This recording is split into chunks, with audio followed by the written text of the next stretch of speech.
morning and welcome to Biola University. My name is Craig Hazen. I'm the director of the Master of Arts program in Christian Apologetics here, and I'm honored to be the host tonight to get things started. Although the gym is packed with nearly 3,000 people, and it looks like you're stuffed in here pretty well, and my condolences to those of you who've already been sitting an hour and have another couple hours to go. Hang in there. Hang in there. But you're not the only ones watching. There are thousands of people in other venues on this campus. Not only that, there are people in overflow sites really across the country and around the world. We have people in 30 states and 4 different countries watching this. And a special greeting to all of you who are watching across campus and in places such as Stockholm and Sri Lanka. I hope you really enjoy this.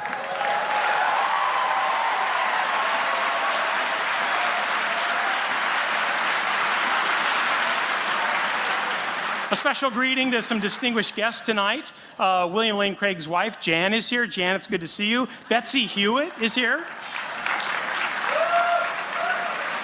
Yeah. My wife Karen Hazen is here. Dr. Barry Corey, the university president, is here.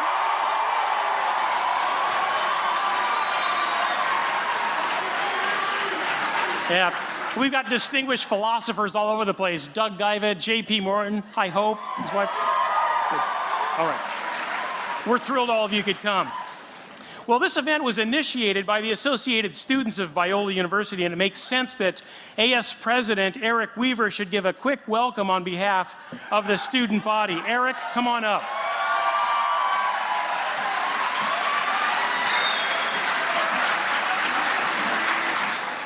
Good evening, everyone. Biola is a 100-year-old Christian university which desires to wrestle with big questions in an honest and open way. In my senior year, my AS colleague Mark Heath and I thought we should sponsor a blockbuster event that pursues the biggest question of all. Is it reasonable to believe that God exists?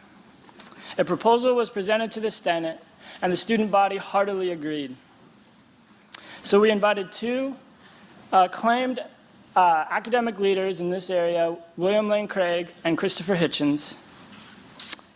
And along with the wonderful people from the apologetics program, we are thrilled to see it on display tonight. On behalf of the students at Biola, I hope you really enjoy this event. Thank you.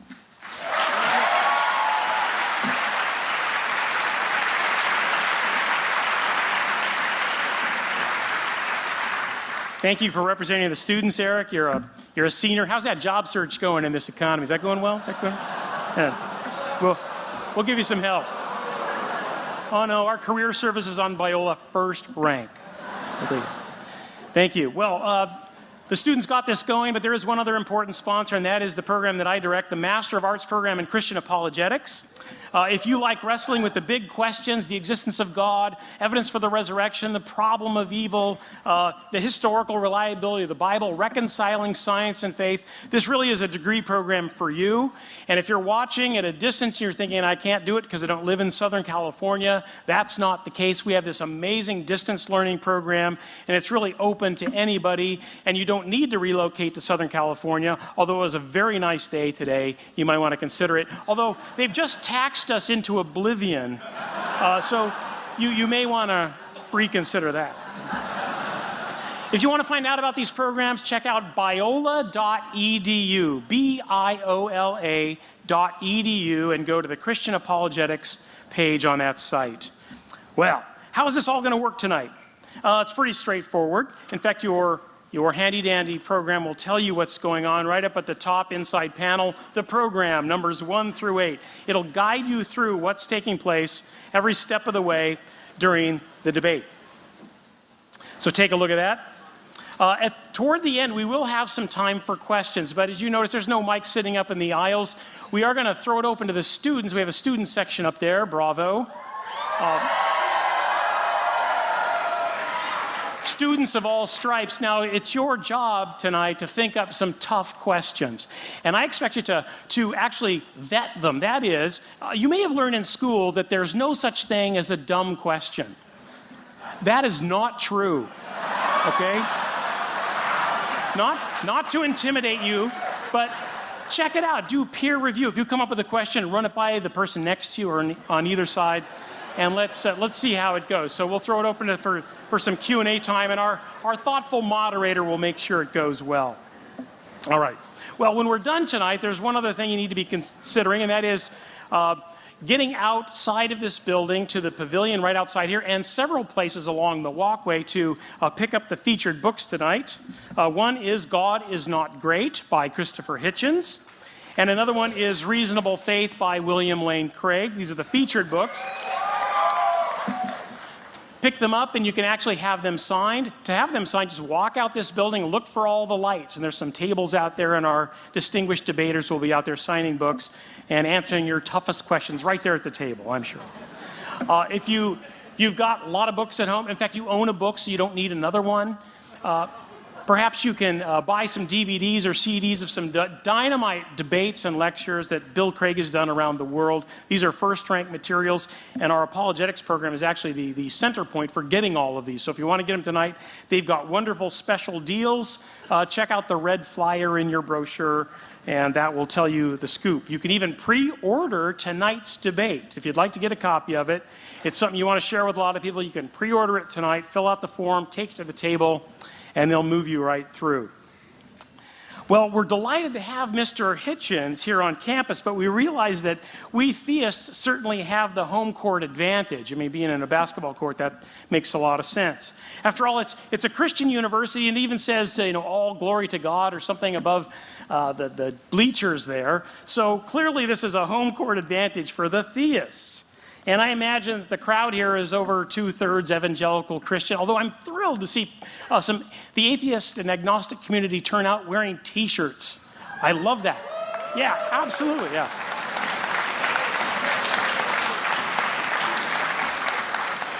I was lecturing at the University of South Florida a few weeks ago, and the entire atheist club came out wearing T-shirts, and we had the best time ever, so I expect the same tonight. Well, since we have the home court advantage, those of you who are theists, believers in God, please let's be polite to Christopher Hitchens. He's known to say a provocative thing or two. So if you could practice your polite golf clap. All right, let's practice that. Practice that. No shouting, no hooting. There'll be plenty of opportunity for it, but let's restrain ourselves. And those of you who are from the atheist and agnostic community, again, no shouting, no hooting, no hollering. In fact, Mr. Hitchens, I can guarantee, doesn't really need a lot of help. I just saw a video of him debating like 4 prominent evangelical theists in Dallas, and it really wasn't fair. We needed more theists on the panel. So I think he will do just fine, but we're grateful for him to come to sort of the pit of opposition at Biola University, but we're grateful to really open up the doors and run through these big, important questions. And if the debate is not resolved at the end, this is a basketball court, for goodness sakes, we'll lower the hoops, we'll turn up the lights, and we'll let them go one-on-one. I hear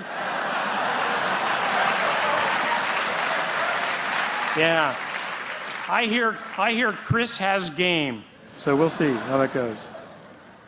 Well, let's get to it. It's my pleasure to introduce our moderator of the debate tonight, and he'll get this party started. Hugh Hewitt. Yes, Hugh Hewitt.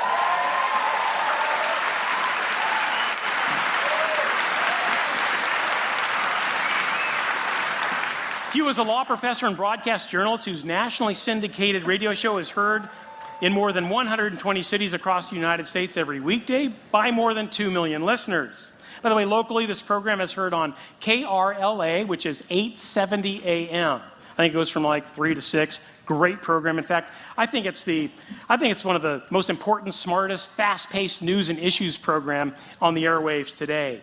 So check that out. If you live in outlying regions, check hughhewitt.com to find out where he's broadcasting or podcasting. Professor Hewitt is a graduate of Harvard College and the University of Michigan Law School. He has been teaching constitutional law at Chapman University Law School since it opened in 1995. He was a frequent guest on all the big cable news networks and has written for the most important newspapers in the country. He's received 3 Emmys for his groundbreaking television work and is the author of 8 books, including 2 bestsellers. Professor Hewitt served for nearly 6 years in the Reagan administration in a variety of posts, including assistant counsel in the White House and special assistant to 2 attorneys general. Don't miss his daily blog at hughhewitt.com. He's always been so very generous with his time toward events like these at Biola, and we are deeply grateful for his help here tonight. Join me in welcoming our moderator, Professor Hugh Hewitt.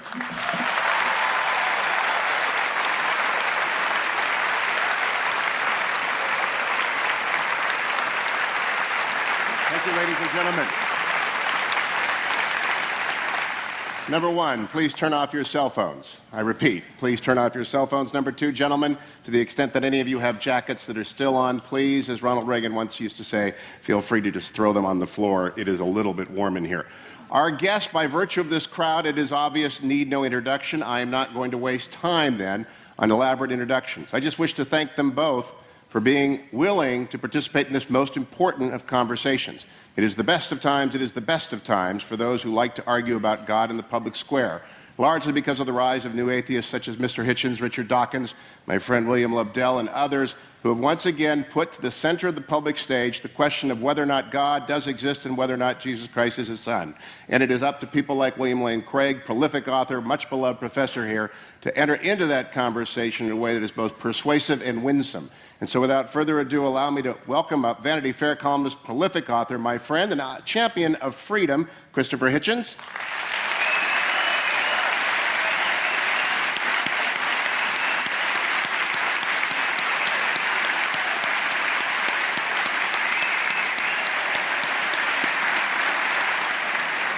And from this extraordinary lighthouse institution, another prolific author and apologist, a scholar extraordinaire who, like Mr. Hitchens, has his PhD from a wonderful English university, Professor William Lane Craig. Please, Professor.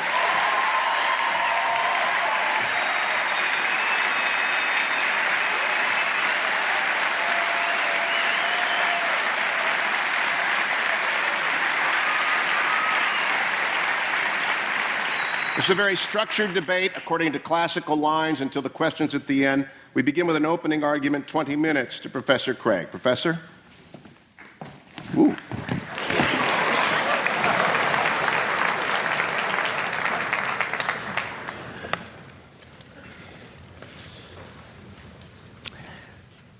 Good evening. I am very excited to be participating in this debate tonight. Jan and I used to sit in those very bleachers right over there watching our son John run up and down this court as a forward on the Biola Eagles. And so I feel like I'm playing on the home court tonight. And I want to commend Mr. Hitchens for his willingness to come into this den of lambs and to defend his views tonight. On the other hand, if I know Biola students, I suspect that a good many of you, when you came in tonight, said to yourself, I'm going to check my own views at the door, and I'm going to assess the arguments as objectively as possible. I welcome that challenge. You see, the question of God's existence is of interest not only to religion, but also to philosophy. Now, Mr. Hitchens has made it clear that he despises and disdains religion, but presumably he is not so contemptuous of philosophy. Therefore, as a professional philosopher, I'm going to approach tonight's question philosophically, from the standpoint of reason and argument. I'm convinced that there are better arguments for theism than for atheism.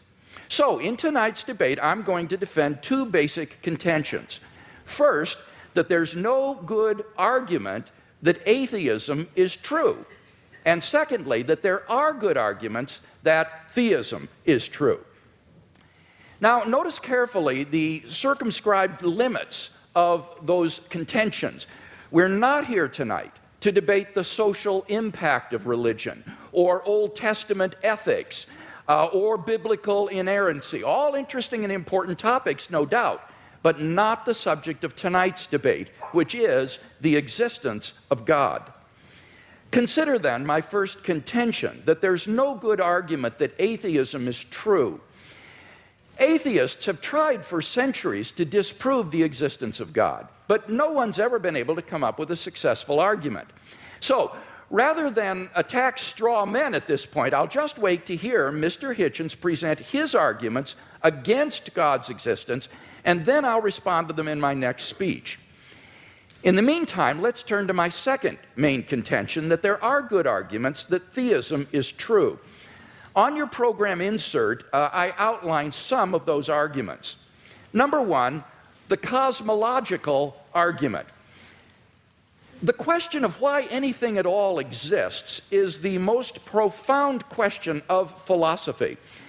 The philosopher Derek Parfit says, no question is more sublime than why there is a universe, why there is anything, rather than nothing. Typically, atheists have answered this question by saying that the universe is just eternal and uncaused. But there are good reasons, both philosophically and scientifically, to think that the universe began to exist. Philosophically, the idea of an infinite past seems absurd. Just think about it. If the universe never began to exist, that means that the number of past events in the history of the universe is infinite. But mathematicians recognize that the existence of an actually infinite number of things leads to self-contradictions. For example, what is infinity minus infinity? Well, mathematically, you get self-contradictory answers. This shows that infinity is just an idea in your mind, not something that exists in reality. David Hilbert, perhaps the greatest mathematician of the 20th century, wrote, "The infinite is nowhere to be found in reality. It neither exists in nature nor provides a legitimate basis for rational thought. The role that remains for the infinite to play is solely that of an idea." But that entails that since past events are not just ideas, but are real, the number of past events must be finite. Therefore, the series of past events can't go back forever. Rather, the universe must have begun to exist. This conclusion has been confirmed by remarkable discoveries in astronomy and astrophysics. In one of the most startling developments of modern science, we now have pretty strong evidence that the universe is not eternal in the past, but had an absolute beginning about 13 billion years ago in a cataclysmic event known as the Big Bang. What makes the Big Bang so startling is that it represents the origin of the universe from literally nothing. For all matter and energy, even physical space and time themselves, came into being at the Big Bang. As the physicist P.C.W. Davies explains, the coming into being of the universe, as discussed in modern science, is not just a matter of imposing some sort of organization upon a previous incoherent state, but literally the coming into being of all physical things from nothing. Now, this puts the atheist in a very awkward position.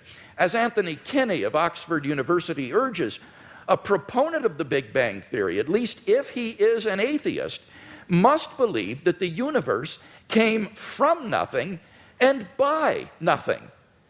But surely that doesn't make sense. Out of nothing, nothing comes. So why does the universe exist instead of just nothing? Where did it come from? There must have been a cause which brought the universe into being. Now, as the cause of space and time, this being must be an uncaused, timeless, spaceless, immaterial being of unfathomable power. Moreover, it must be personal as well. Why? Because the cause must be beyond space and time. Therefore, it cannot be physical or material. Now, there are only two kinds of things that fit that description. Either an abstract object, like numbers, or else a personal mind. But abstract objects can't cause anything. Therefore, it follows that the cause of the universe is a transcendent, intelligent mind. Thus, the cosmological argument gives us a personal creator of the universe. 2, the teleological argument. In recent decades, scientists have been stunned by the discovery that the initial conditions of the Big Bang were fine-tuned for the existence of intelligent life with a precision and delicacy that literally defy human comprehension. This fine-tuning is of two sorts. First, when the laws of nature are expressed as mathematical equations, you find appearing in them certain constants, like the gravitational constant. These constants are not determined by the laws of nature. The laws of nature are consistent with a wide range of values for these constants. Second, in addition to these constants, there are certain arbitrary quantities put in as initial conditions on which the laws of nature operate. For example, the amount of entropy or the balance between matter and antimatter in the universe. Now, all of these constants and quantities fall into an extraordinarily narrow range of life-permitting values. Were these constants or quantities to be altered by less than a hair's breadth, the balance would be destroyed and life would not exist. To give just one example, the atomic weak force, if it were altered by as little as 1 part out of 10 to the 100th power, would not have permitted a life-permitting universe. Now, there are 3 possible explanations of this remarkable fine-tuning: physical necessity, chance, or design. Now, it can't be due to physical necessity because the constants and quantities are independent of the laws of nature. In fact, string theory predicts that there are around 10 to the 500th power different possible universes consistent with nature's laws. So could the fine-tuning be due to chance? Well, the problem with this alternative is that the odds against the fine-tunings occurring by accident are so incomprehensibly great that they cannot be reasonably faced. The probability that all the constants and quantities would fall by chance alone into the infinitesimal life-permitting range is vanishingly small. We now know that life-prohibiting universes are vastly more probable than any life-permitting universe. So if the universe were the product of chance, the odds are overwhelming that it would be life-prohibiting. In order to rescue the alternative of chance, its proponents have therefore been forced to resort to a radical metaphysical hypothesis, namely that there exists an infinite number of randomly ordered, undetectable universes composing a sort of world ensemble or multiverse of which our universe is but a part. Somewhere in this infinite world ensemble, finely tuned universes will appear by chance alone, and we happen to be one such world. Now, wholly apart from the fact that there's no independent evidence that such a world ensemble even exists, the hypothesis faces a devastating objection. Namely, if our universe is just a random member of an infinite world ensemble, then it is overwhelmingly more probable that we should be observing a much different universe than what we in fact observe. Roger Penrose has calculated that it is inconceivably more probable that our solar system should suddenly form through a random collision of particles than that a finely tuned universe should exist. Penrose calls it utter chicken feed by comparison. So, if our universe were just a random member of a world ensemble, it is inconceivably more probable that we should be observing an orderly region no larger than our solar system. Observable universes like those are simply much more plenteous in the world ensemble than finely tuned worlds like ours, and therefore ought to be observed by us. Since we do not have such observations, that fact strongly disconfirms the multiverse hypothesis. On atheism, at least, then, it is highly probable that there is no world ensemble. The fine-tuning of the universe is therefore plausibly due neither to physical necessity nor to chance. It therefore follows logically that the best explanation is design. Thus, the teleological argument gives us an intelligent designer of the cosmos. 3, the moral argument. If God does not exist, then objective moral values do not exist. By objective moral values, I mean moral values which are valid and binding, whether we believe in them or not. Many theists and atheists agree that if God does not exist, then moral values are not objective in this way.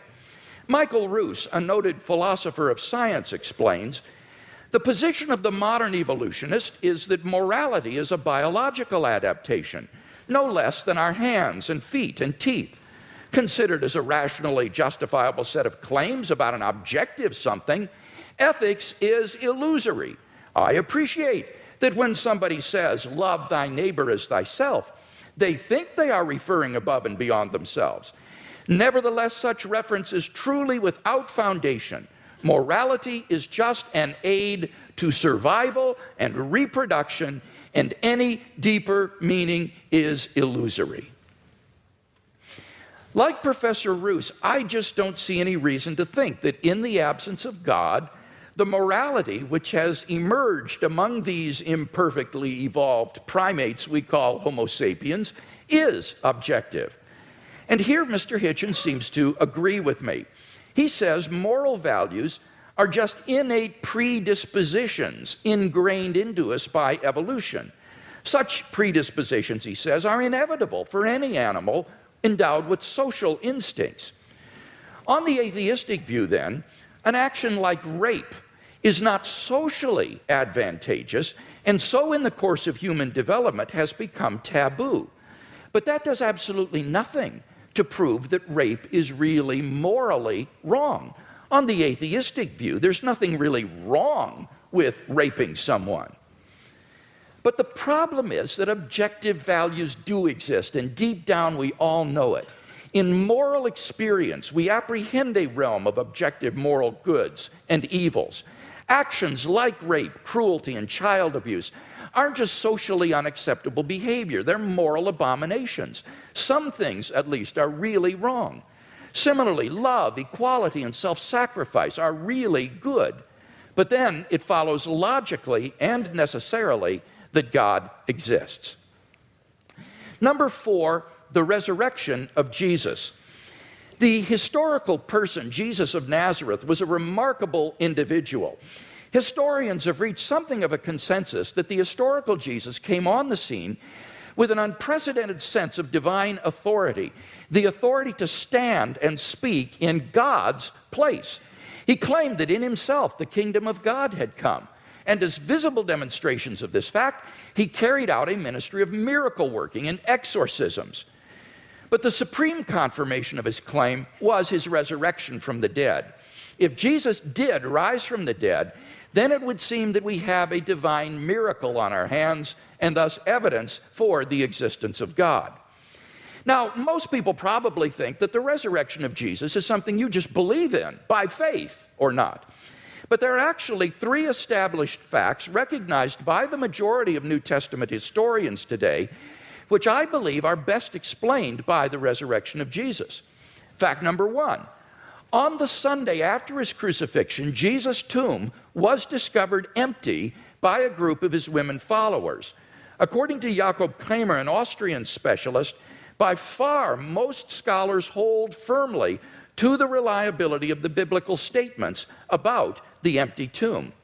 Fact number 2, on separate occasions, different individuals and groups experienced appearances of Jesus alive after his death. According to the prominent New Testament critic Gerd Ludemann, it may be taken as historically certain that the disciples had experiences after Jesus' death in which Jesus appeared to them as the risen Christ. These appearances were witnessed not only by believers, but also by unbelievers, skeptics, and even enemies. Fact number 3, the original disciples suddenly came to believe in the resurrection of Jesus, despite having every predisposition to the contrary. Jews had no belief in a dying, much less rising Messiah, and Jewish beliefs about the afterlife prohibited anyone's rising from the dead before the resurrection at the end of the world. Nevertheless, the original disciples came to believe so strongly that God had raised Jesus from the dead that they were willing to die for the truth of that belief. N.T. Wright, an eminent New Testament scholar, concludes, that is why, as a historian, I cannot explain the rise of early Christianity unless Jesus rose again, leaving an empty tomb behind him. Attempts to explain away these three great facts, like the disciples stole the body or Jesus wasn't really dead, have been universally rejected by contemporary scholarship. The simple fact is that there just is no plausible naturalistic explanation of these facts. And therefore, it seems to me the Christian is amply justified in believing that Jesus rose from the dead and was who he claimed to be. But that entails that God exists. Finally, number 5, the immediate experience of God. This isn't really an argument for God's existence. Rather, it's the claim that you can know that God exists wholly apart from arguments, simply by immediately experiencing him. Philosophers call beliefs like this properly basic beliefs. They aren't based on other beliefs. Rather, they're part of the foundation of a person's system of beliefs. Other properly basic beliefs include the belief in the reality of the external world, the belief in the existence of the past and the presence of other minds like your own. When you think about it, none of these beliefs can be proved. But although these sorts of beliefs are basic for us, that doesn't mean they're arbitrary. Rather, they're grounded in the sense that they're formed in the context of certain experiences. In the experiential context of seeing and hearing and feeling things, I naturally form the belief in a world of physical objects. And thus, my beliefs are not arbitrary, but appropriately grounded in experience. They're not merely basic, but properly basic. In the same way, belief in God is, for those who know him, a properly basic belief grounded in our experience of God. Now, if this is right, there's a danger that arguments for God's existence could actually distract your attention from God himself. If you're sincerely seeking God, then God will make his existence evident to you. We mustn't so concentrate on the external arguments that we fail to hear the inner voice of God speaking to our own hearts. For those who listen, God becomes an immediate reality in their lives. So, in conclusion then, we've seen 5 good arguments to think that God exists. If Mr. Hitchens wants us to believe instead that God does not exist, then he must first tear down all 5 of the arguments that I presented, and then in their place erect a case of his own to prove that God does not exist. Unless and until he does that, I think that theism is the more plausible worldview.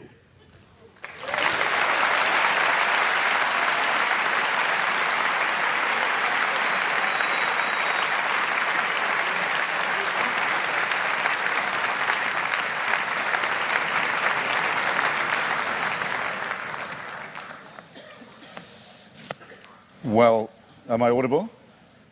Am I audible to all? Yes. Well, ladies and gentlemen, brothers and sisters, comrades, friends, thanks for coming out, as Senator Larry Craig actually did say at his press conference. Thank you, Mr. Hewitt and Dr. Craig, for being among the very many Christians who have so generously and hospitably and warmly taken me up on the challenge I issued when I started my little book tour and welcomed me to your places to have this most important of all discussions. I can't express my gratitude enough. And thanks to the very nice young ladies who I ran into at the Elephant Bar this afternoon, where I hadn't expected a posse of Biola students to be on staff, but where I thought, God, they're everywhere now.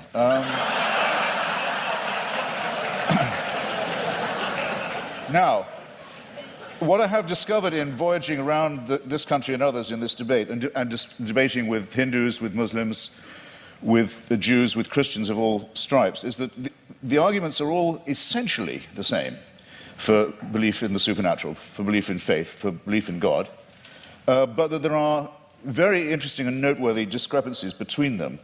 And one that I want to call attention to at the beginning of this evening is between those like my friend Doug Wilson, with whom I've now done a book of argument about Christian apologetics, who would call himself a presuppositionalist, in other words, for whom really it's only necessary to discover the workings of God's will in the cosmos, and to assume that the truth of Christianity is already proven, and what are called, and they include Dr. Craig with great honor and respect in this, the evidentialists. Now, I want to begin by saying that this distinction strikes me first as a very charming distinction, and second as false, or perhaps as a distinction without a difference. Well, why do I say charming? Because I think it's rather sweet that people of faith also think they ought to have some evidence. And I think it's progress of a kind. After all, if we had been having this debate in the mid-19th century, Professor Craig or his equivalent would have known little or probably nothing about the laws of physics and biology. Maybe even less than I know now, which is to say quite a lot in its way. And they would have grounded themselves, or he would have grounded himself, on faith, on Scripture, on revelation, on the prospect of salvation, on the means of grace, and the hope of glory, and perhaps on Paley's natural theology. Paley, who had the same rooms, or had the same rooms later occupied by Charles Darwin in Cambridge, with its watchmaker theory of design that I know I don't have to expound to you, but which briefly suggests that if an Aborigine is walking along a beach and finds a gold watch ticking, he knows not what it's for, or where it came from, or who made it, but he knows it's not a rock, he knows it's not a vegetable, he knows it must have had a designer. The Paley analogy held for most Christians for many years because they were willing to make the assumption that we were mechanisms and that therefore there must be a watchmaker. But now that it's been, here's where the presuppositionalist versus evidentialist dichotomy begins to kick in. Now it's been rather painstakingly and elaborately demonstrated to the satisfaction of most people. I don't want to just use arguments from authority, but it's not very much contested anymore, that we are not designed as creatures, but that we evolved by a rather laborious combination of random mutation and natural selection into the species that we are today. It is, of course, open to the faithful to say that all this was, now that they come to know it, now that it becomes available to everybody, now that they think about it, and now that they've stopped opposing it or trying to ban it, then they can say, actually, on second thought, the evolution was all part of the design. Well, as you will recognize, ladies and gentlemen, there are some arguments I can't be expected to refute or rebut because there's no way around that argument. I mean, if everything, including evolution, which isn't a design, is nonetheless part of a divine design, then all the advantage goes to the person who's willing to believe that. That cannot be disproved. But it does seem to me a very poor and very weak argument, because the test of a good argument is that it is falsifiable, not that it's unfalsifiable. So this tactic or this style of argument, which we've had some evidence of this evening, I would rebaptize, or might I dare say I would rechristen it, as retrospective evidentialism. In other words, everything can, in due time, if you have enough faith, be made to fit. And you too are all quite free to believe that a sentient creator deliberately, consciously put himself, a being, put himself or herself or itself to the trouble of going through huge epochs of birth and death of species over eons of time, in which 99%, in the course of which at least 99.9% of all species, all life forms ever to have appeared on Earth have become extinct, as we nearly did as a species ourselves. I invite you to look up the very alarming and beautiful and brilliant account by the National Geographic's coordinator of the Genome Project. By the way, you should send in your little sample from the inside of your cheek and have your African ancestry traced. It's absolutely fascinating to follow the mitochondrial DNA that we all have in common and that we have in common with other species, other primates, and other life forms, and find out where in Africa you came from. But there came a time, probably about 180,000 years ago, when, due to a terrible climatic event, probably in Indonesia, an appalling global warming crisis occurred. And the estimate is that the number of humans in Africa went down to between 40 and 30,000. this close, think about fine-tuning, this close to joining every other species that had gone extinct.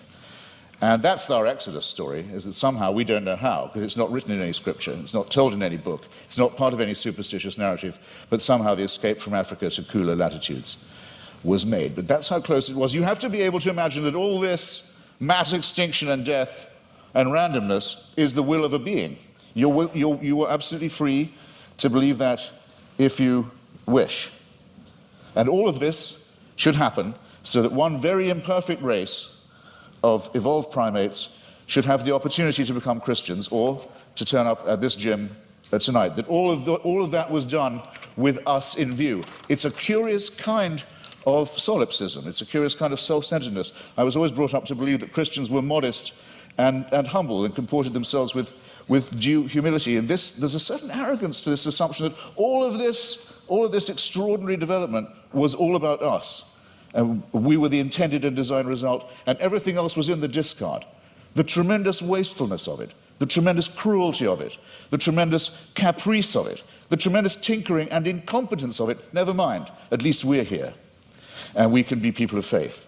It doesn't work for me, I have to simply say that, and I think there may be questions of psychology involved in this as well. Believe it if you can. I can't stop you. Believe it if you like. You're welcome. It's obviously impossible, as I said before, to disprove, and it equally obviously helps you to believe it if, as we all are, you're in the happy position of knowing the outcome. In other words, we are here, but there's a fallacy lurking in there somewhere too. Is there not?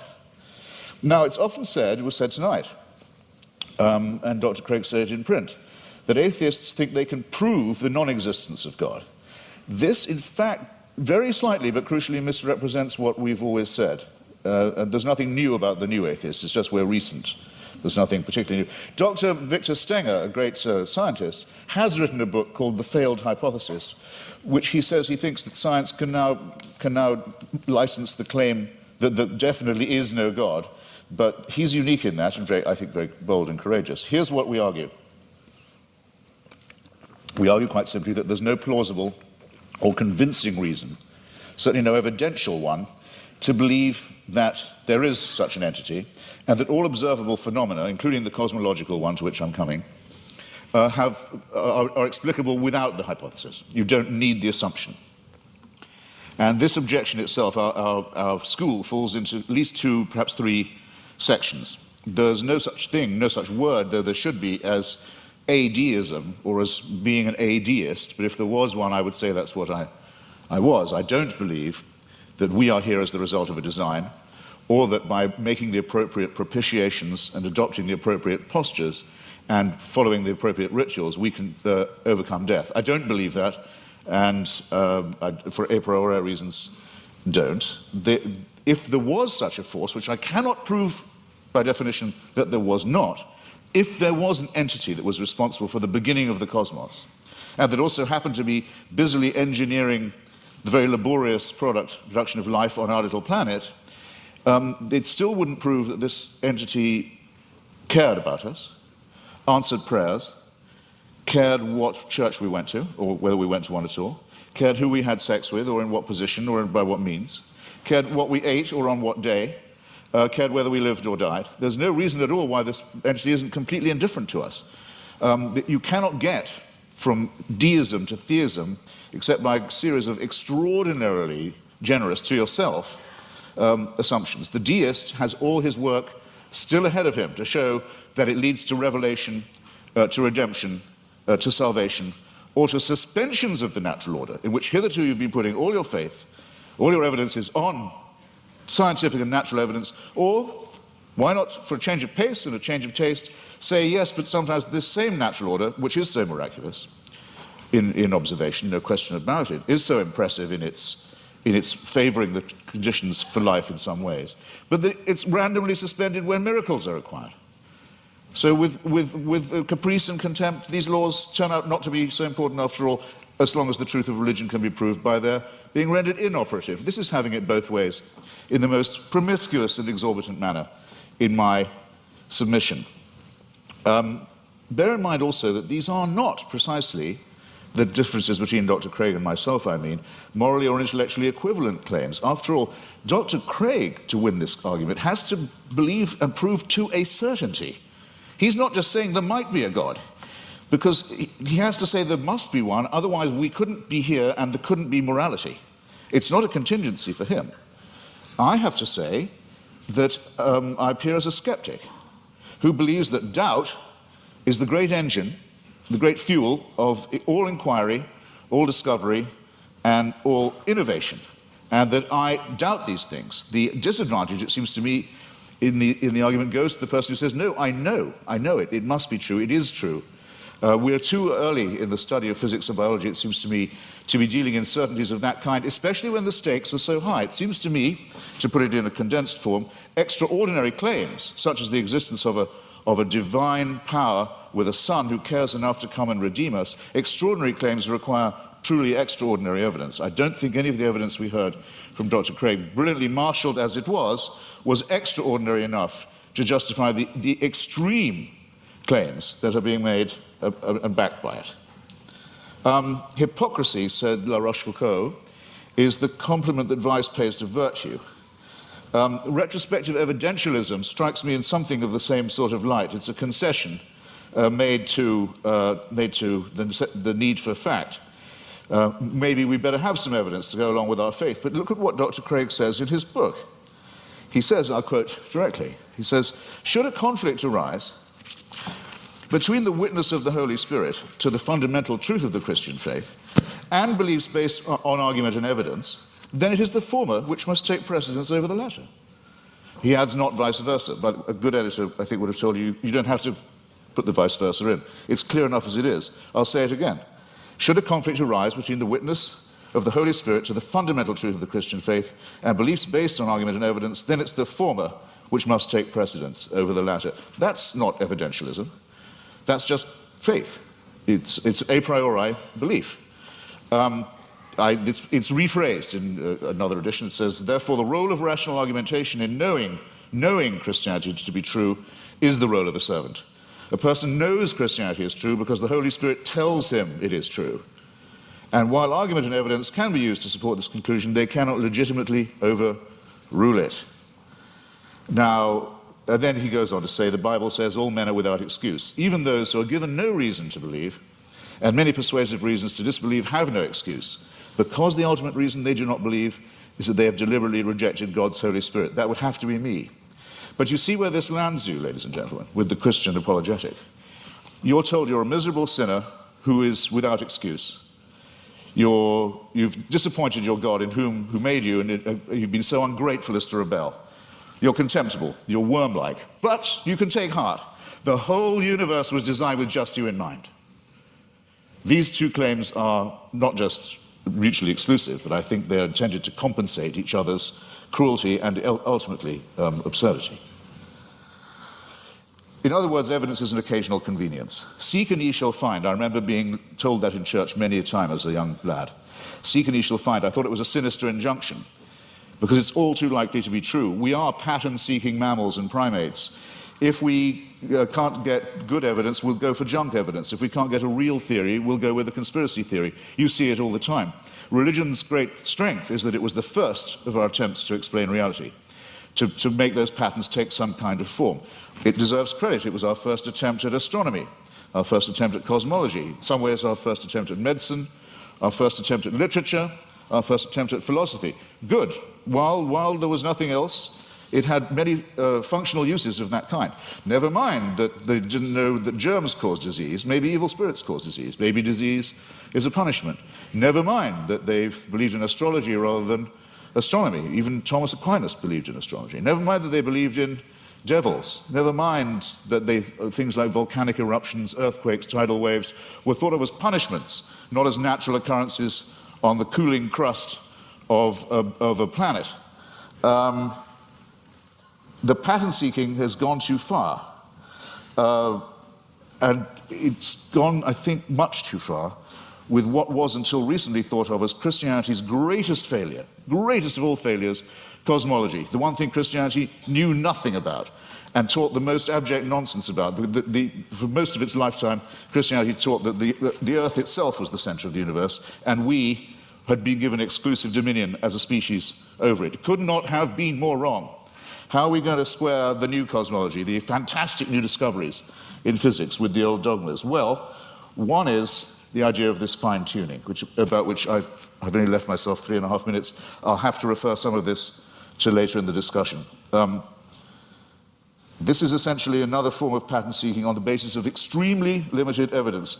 Most physicists are very uncertain, as they have every right to be. In fact, I would say, for physicists, that as they have the duty to be at the moment, extremely uncertain about the spatio-temporal dimensions of the original episode, the Big Bang, as it's sometimes called.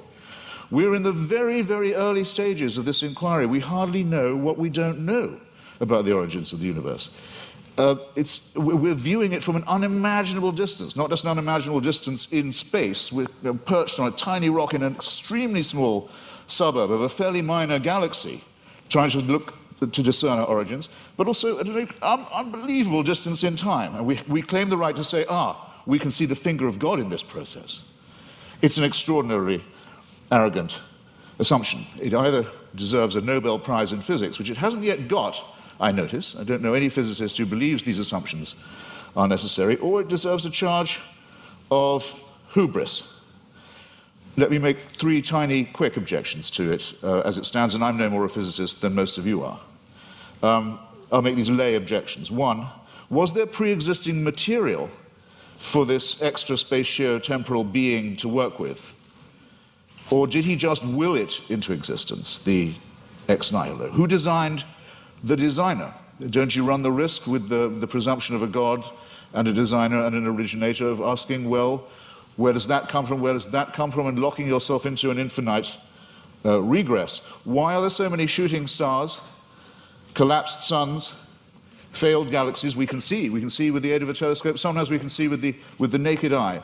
The utter failure, the total destruction of gigantic, unimaginable sweeps of outer space. Is this fine-tuning, or is it extremely random, capricious, cruel, mysterious, and incompetent? And have you thought of the nothingness that's coming? We know we have something now, and we speculate about what it might have come from, and there's a real question about ex nihilo, but nihilo is coming to us. In the night sky, you can already see the Andromeda Galaxy. It's heading straight for ours on a collision course. Is that part of a design? Was it fine-tuned to do that? We know that from the red light shift of the Hubble telescope, or rather Edwin Hubble's original discovery, the universe is expanding away from itself at a tremendous rate. It was thought that rate would go down for Newtonian reasons. No, it's recently been proved by Professor Lawrence Krauss, the rate of expansion is increasing. Everything is exploding away even faster. Nothingness is certainly coming. Who designed that? And that's all if before these things happen, we don't have the destruction of our own little solar system, in which already there's only one planet where anything like life can possibly be supported. All the other planets are too hot or too cold to support any life at all, and the sun is due to swell up, burn us to a crisp, boil our oceans and die, as we've seen all the other suns do in the night sky. This is not fine-tuning, ladies and gentlemen, and if it's the work of a designer, then there's an indictment to which that designer may have to be subjected. I'm out of time. I'm very grateful for your kindness and hospitality. Thank you.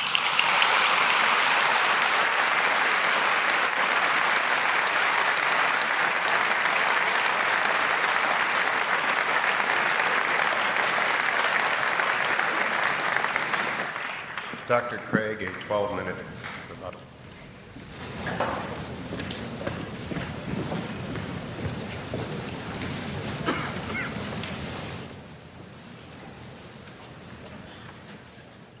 You'll remember that in my opening speech, I said I would defend 2 basic contentions in tonight's debate. First, that there's no good argument that atheism is true. Now, far from being a point of contention tonight, as far as I understood Mr. Hitchens' last speech, he would agree with that first statement, that there is no good argument that atheism is true. He says, I simply don't have any positive reason to believe in God, but he doesn't really give an argument against God's existence. Indeed, he seems to suggest that's impossible. But notice that doesn't prove atheism. That just leaves you with agnosticism, namely, you don't know if there's a God or not. So at best, you're left merely with agnosticism. We don't see any good reason to think that atheism is true. Now, he did make some remarks about the theory of evolution, which at least insinuated that this was somehow incompatible with theism. And I have 2 points to make about this. First, I think that the theory of biological evolution is simply irrelevant to the truth of Christian theism. Genesis 1 admits all manner of different interpretations, and one is by no means committed to six-day creationism. Howard Van Til, who is a professor at Calvin College, writes, "Is the concept of special creation required of all persons who trust in the Creator God of Scripture? Most Christians in my acquaintance who are engaged with either scientific or biblical scholarship have concluded that the special creationist picture of the world's formation is not a necessary component of Christian belief. Nor is this a retreat caused by modern science." St. Augustine in the AD 300s, in his commentary on Genesis, pointed out that the days don't need to be taken literally, nor need the creation be a few thousand years ago. Indeed, he suggested that God made the world with certain special potencies that would gradually unfold over time and develop. And this interpretation came 1,500 years before Darwin, so that it is not a forced retreat in the face of modern science. So any doubts that I would have about the theory of biological evolution would be not biblical, but rather scientific. Namely, what it imagines is fantastically improbable. Barrow and Tipler, 2 physicists, in their book, The Anthropic Cosmological Principle, list 10 steps in the course of human evolution, each of which is so improbable that before it would occur, the sun would have ceased to be a main sequence star and incinerated the Earth. And they calculate the probability of the evolution of the human genome to be somewhere between 4 to the negative 180th power to the 110,000th power, and 4 to the negative 360th power to the 110,000th power. So if evolution did occur on this planet, it was literally a miracle, and therefore evidence for the existence of God. So I don't think this is an argument for atheism. Quite the contrary, it really provides good grounds for thinking that God superintended the process of biological development. So the Christian can be open to the evidence to follow it where it leads. By contrast, as Alvin Plantinga has said, for the naturalist, evolution is the only game in town. No matter how fantastic the odds, no matter how improbable, it's got to be true, because there is no intelligent creator and designer. So in one sense, you've got to feel a little sorry for the atheist. He can't really follow the evidence where it leads. His presuppositions determine the outcome. By contrast, if there is a fine-tuner and creator of the universe, then already in the initial conditions of the Big Bang, you have an elaborately designed universe that permits the evolution and existence of intelligent life. And I think evolution simply layers on more improbability. Now, Mr. Hitchens says, but why did God wait so long, all that waste during this time? Well, that sort of concern with efficiency is only of importance to someone with either limited time or limited resources, or both. But in the case of God, he has both unlimited resources and unlimited time, and therefore it's simply not important to do this in a quick way. Well, now, Mr. Hitchens says, but why did God wait so long before he sent Christ? Human beings have existed for thousands of years on this planet before Christ's coming. Well, what's really crucial here is not the time involved, rather it's the population of the world. The Population Reference Bureau estimates that the number of people who have ever lived on this planet is about 105 billion people. Only 2% of them were born prior to the advent of Christ. Eric Krapes of the Survey Research Center at the University of Michigan's Institute for Social Research says, God's timing couldn't have been more perfect. Christ showed up just before the exponential explosion in the world's population. The Bible says in the fullness of time, God sent forth his Son. And when Christ came, The nation of Israel had been prepared. The Roman peace dominated the Mediterranean world. It was an age of literacy and learning. The stage was set for the advent of God's Son into the world. And I think in God's providential plan for human history, we see the wisdom of God in orchestrating the development of human life and then in bringing Christ into the world in the fullness of time. So I don't see that there are any good grounds here for thinking that this provides reason for atheism. Now, what about my arguments for theism? Mr. Hitchens had some general remarks here. He says it's difficult to get from deism to theism. Now, I want to point out that's a false use of these terms. This is simply confused. Deism is a type of theism. Theism is the broad worldview that God exists. Deism is a specific kind of theism that says God has not revealed himself directly in the world. Now, my arguments are a cumulative case for Christian theism. They add up to the belief in the God that has been revealed by Jesus of Nazareth.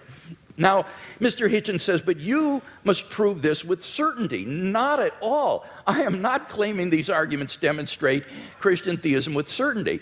I'm saying that this is the best explanation of the data when you compare it with other competing hypotheses. I think it's more probable than not. He quotes me as to saying the Holy Spirit's witness is the basis for knowing Christianity to be true, and I affirm that. I think the fundamental way in which we know Christianity is true is through the objective inner witness of God's Holy Spirit, what I called the immediate knowledge of God himself in my fifth point. On the basis of that, we have a properly basic belief in the existence of God and the truth of Christianity. But when it comes to showing someone else that what we know through the witness of the Holy Spirit is true, here we appeal to argument and evidence as I've done tonight. And the arguments and evidence that I've appealed to are largely deductive arguments. This isn't retrospective evidentialism. These are deductive arguments. If the premises are true, then you cannot deny the conclusion on pain of irrationality because the conclusions follow with logical necessity from the premises. So the only way to deny the conclusion is you've got to show me which of the premises are false. That's why you've got that program insert with the premises in your program for these arguments. Mr. Hitchens needs to identify which premises of the argument he rejects as false if he's to reject the conclusions. Now, with respect to my cosmological argument, notice that he didn't dispute whatever begins to exist has a cause, nor did he dispute the philosophical and scientific arguments for the beginning of the universe. All he asked was the question, was there pre-existent material? The answer is no, there was not. As Barrow and Tipler point out, at this singularity, space and time came into existence. Literally nothing existed before the singularity. So if the universe originated at such a singularity, we would truly have a creation ex nihilo, that is, out of nothing. And this isn't talking religion, folks. This is talking contemporary cosmology. So the first argument, it seems to me, is unrefuted. What about the fine-tuning argument? Here he said, well, scientists are terribly uncertain about the fine-tuning argument. Well, I think that's simply not the case. Sir Martin Rees, the Royal Astronomer Royal of Great Britain, has said, the laws governing our universe appear to be finely tuned for our existence. Everywhere you look, there are yet more examples. Wherever physicists look, they see examples of fine-tuning. Ernest McMullen, philosopher of science, says it seems safe to say that later theory, no matter how different it may be, will turn up approximately the same numbers. And the numerous constraints that have to be imposed on these numbers seem both too specific and too numerous to evaporate entirely. So that it's very unlikely that this fine-tuning is going to vanish or be explained away. Now, Mr. Hitchens responds, but we're headed toward nothingness. We're ultimately going to be doomed, and therefore the universe is not designed. Well, now, this is not a very powerful objection. The temporal duration of something is irrelevant to whether it's been designed. The products of human intelligence and engineering, like computers and automobiles, will eventually decay and cease to exist, but that doesn't mean they weren't designed. I think the real objection he's getting at here is why would God create mankind only to have it go extinct? But of course, you see, on the Christian view, that That's false. That is an atheistic assumption. On the Christian view, life does not end at the grave, and God has given assurance of this by raising Jesus from the dead. So the objection simply has no purchase against Christian theism. So it seems to me that the fine-tuning argument is also unrefuted. What about the moral argument? We saw that without God, there are no objective moral values. Mr. Hitchens agrees with this. And yet he himself affirms over and over again moral statements like the moral reprobation of religious intolerance and violence in the name of religion. So he does affirm objective values, but without any basis for it. What I can offer him as a theist is a transcendent basis for the objective moral values and duties that we both want to affirm. Fourthly, the resurrection of Jesus. Again, there was no response to this. Let me simply quote N.T. Wright in his recent study of the resurrection. He says that the empty tomb and the appearances of Jesus have a historical probability so high as to be virtually certain, like the death of Augustus in AD 14 or the fall of Jerusalem in AD 70. So we are on very solid ground in affirming these three facts that I mentioned in my opening speech, and I can't think of any better explanation than the ones that the eyewitness gave, namely that God raised Jesus from the dead. Finally, the immediate experience of God. Unless Mr. Hitchens can show that I'm psychologically deranged or delusional, it seems to me I'm perfectly rational on the basis of my immediate experience of God to believe that God exists and that therefore this for me is a properly basic belief. So I think all of these arguments stand intact despite his refutation. We've seen no argument for atheism, so clearly the weight of the evidence falls on the side of the scale for Christian theism tonight.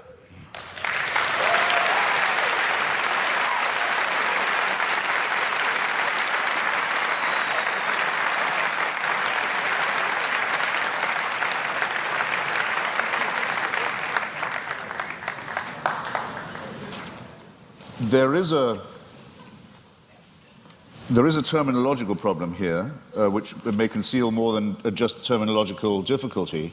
The proposition that atheism is true, or that is a misstatement of what I have to prove and what we believe. There's an argument among some of us as to whether we need the word at all. In other words, I don't have a special name for my unbelief in tooth fairies, say, or witches, or in Santa Claus. I just don't think that they're there.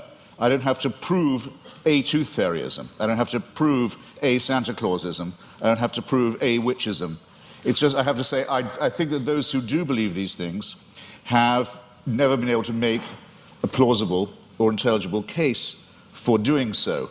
That's not agnosticism, because it seems to me that if you don't think there is any evidence, you're wrong to take refuge in saying you're neutral. You ought to have the courage to answer the question, which one is regularly asked, are you an atheist or not? Yes, I will say, I am. You can't tell anything else about me. You can't tell anything else about what I think, about what I believe, about what my politics are, or my other convictions. It's just that I don't believe in the existence of a supernatural dimension, and I've never been shown any evidence that any process observable to us cannot be explained by more satisfactory and more convincing means. The great physicist Laplace, when showing his working model of the solar system to the Emperor Napoleon, was asked, well, your model seems to have no room for a god in it, for deity. And he said, well, Your Majesty, it still all operates without that assumption. Now,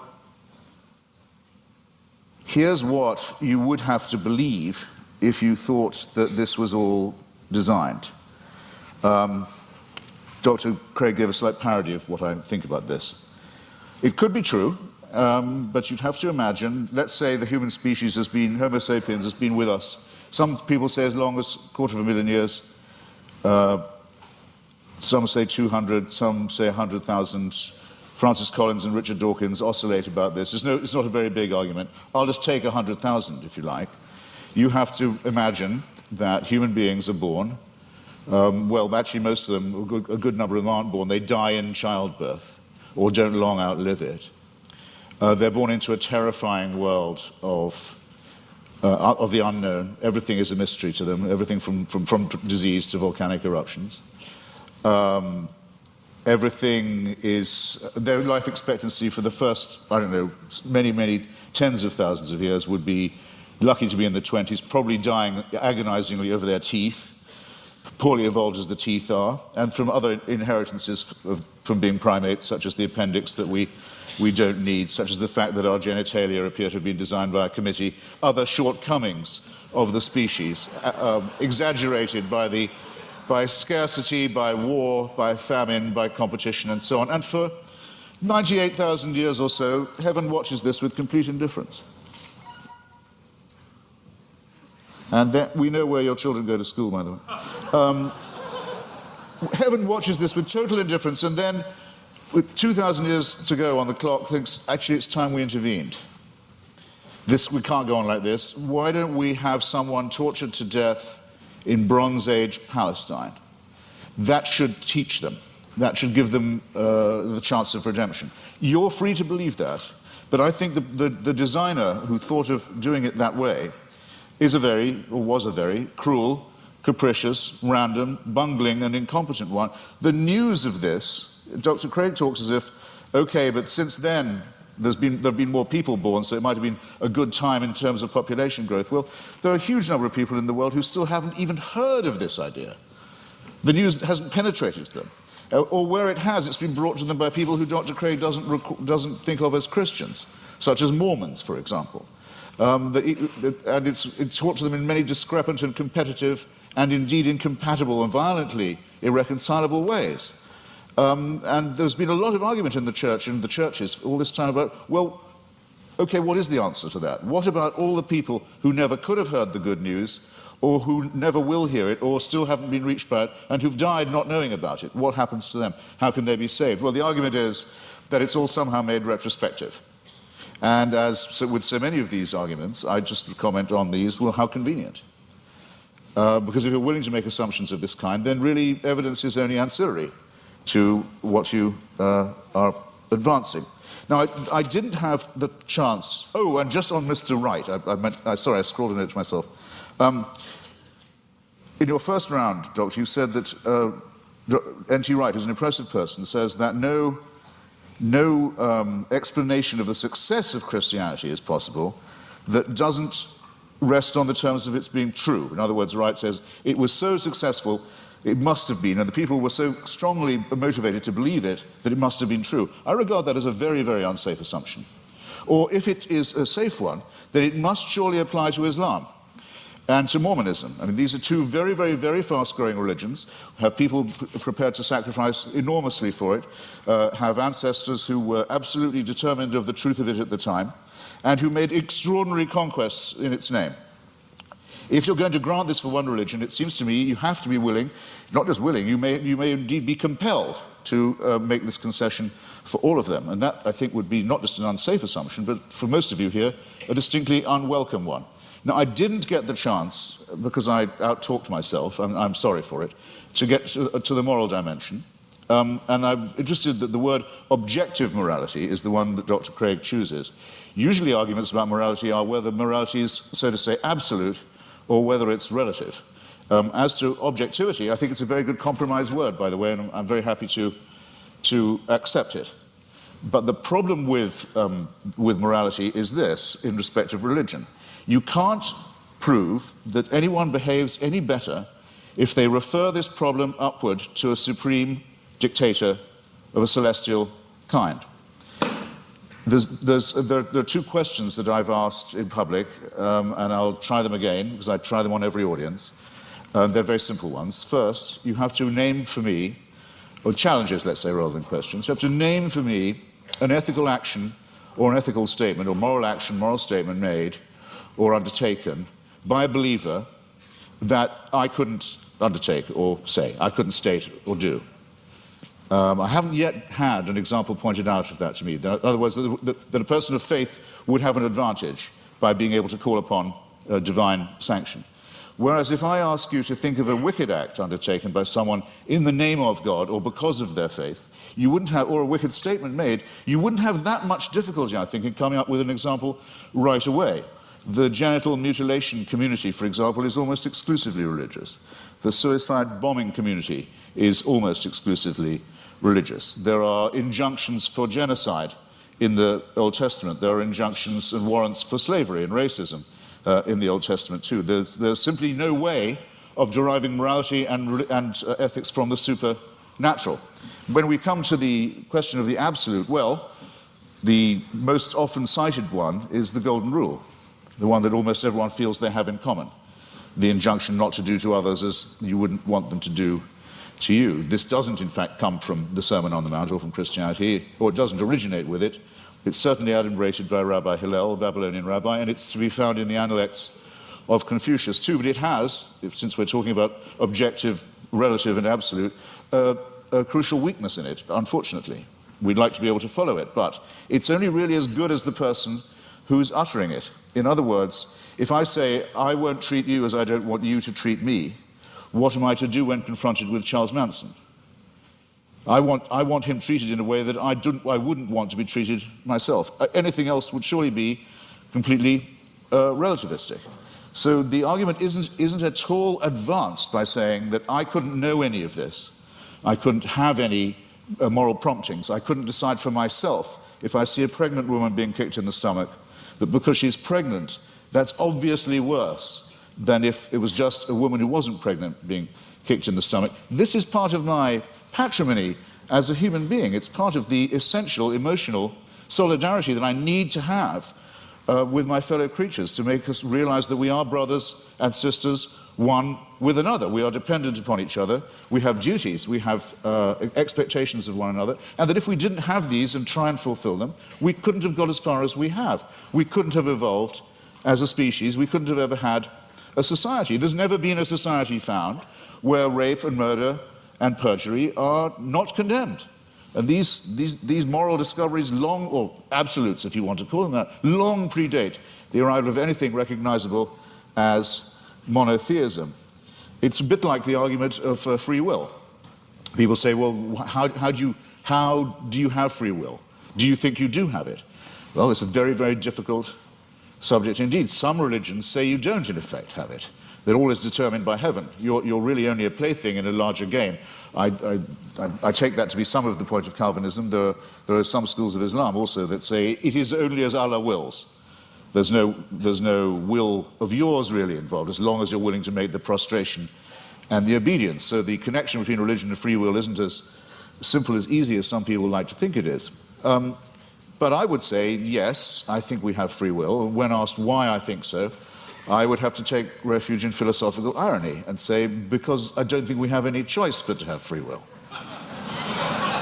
But at least I know at this point that I'm being ironic, and that some of the irony is at my own expense, and it's a risk I have to be willing to run. But the Christian answer is, of course you have free will. The boss insists upon it. This somewhat degrades the freedom and redefines the idea of will. And it seems to me also that there's something degrading in the idea of saying that morality is derived in the same way, that it comes from on high, that we ourselves are not good enough, that we don't have the dignity, we don't have the self-respect, we don't have the character to know a right action or a right statement when we see it or when we want to perform it. It's this servile element in religion. It's not strictly speaking the subject of our debate this evening, I know, but I'm damned if I completely forego it. It's the idea that buried in the religious impulse is actually the wish to be unfree, is the wish for an immovable, unchangeable, celestial authority, a kind of heavenly North Korea that will take our decisions away from us and commit us only to worship and praise and thank a great leader and his son, the dear leader, forever and ever and ever. I'm so glad there's no evidence that this is true. Thank you.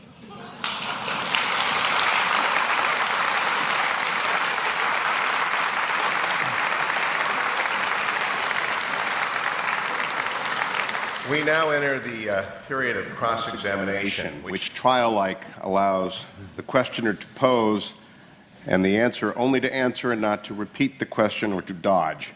6 minutes of questions begin to Dr. Craig, followed by 6 minutes of questions to Mr. Hitchens. Dr. Craig, your questions for Mr. Hitchens. All right, let's talk first about whether there are any good arguments to think that atheism is true. Now, it seems to me that you're rather ambivalent here, that you say, you redefine atheism to mean a sort of atheism or non-theism. That's what it means. But how do you distinguish then the different varieties of non-theism? For example, what is normally called atheism, agnosticism, or the view of verificationists that the statement God exists is simply meaningless? Well, I mean, there are different schools of atheism, as you say, but there's no claim I know how to make that says atheism is true, because atheism is the statement that a certain proposition isn't true. So I wish you'd get this bit right, because it's there you go again. Well, I just devoted a little time to this. I said it is not in itself a belief or a system. It simply says you can get by better, probably, we think, without the assumption that no one who wants you to worship a God has ever been able to come up with a good enough reason to make you do it. Now, so the point is, though, that on your definition of atheism or non-theism, it really embodies a diversity of views, such as agnosticism, what is normally called atheism, or this verificationism. Now, which of those do you hold to within this umbrella of atheism? Are you an atheist who asserts the proposition God does not exist, or do you simply withhold belief in God in the way the agnostic does? Right. On some days, I'm a greater. No, I'm not going to do you that much of a favor. On some days, I'm a great admirer of Thomas Huxley, who had the great debate with Bishop Wilberforce in Oxford at the Natural History Museum about Darwinism in the mid 19th century, and who was known as Darwin's bulldog. We would now say Darwin's pit bull, and who completely trounced the good bishop. But I can't thank him for inventing the term agnostic. And I can't thank him for some of his social Darwinist positions either, some of which are rather unattractive. Now, I need an answer to this. My time is fleeting. But because I think agnosticism is evasive.